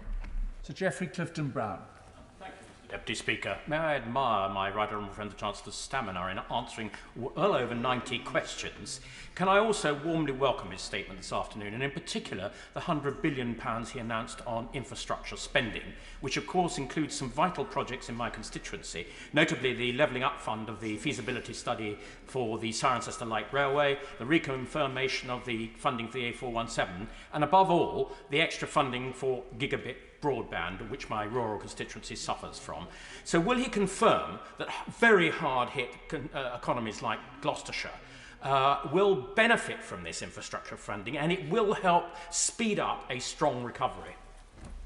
Can I thank my right honourable friend for his kind words and support? And he's absolutely right. We want to make sure that this record investment in infrastructure brings tangible benefit to our constituents wherever they live, whether that's in the rural southwest or a town up in the northeast. All of the people of this country should see measurable improvement in the quality of their lives and the opportunities that they can seize ahead of them. That is something that this government will focus relentlessly on and intends to deliver. It's not often I get to bring a smile to the Chancellor's face, but that is it. I'd like to thank him for his statement today and answering the questions. He was on his feet from 12:45. It's over 2.5 hours, so I'm extremely grateful, as I'm sure is the entire House of Commons. Order. I have now to announce the result of today's deferred division on the Draft European Union Withdrawal Act 2018 relevant court retained EU case law regulations 2020. The ayes were 354, the noes were 261, so the ayes have it. The ayes have it. We will now suspend for a brief period for the sanitisation of the dispatch boxes and the safe departure and entrance of members of Parliament. Order!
Shall we crack on then?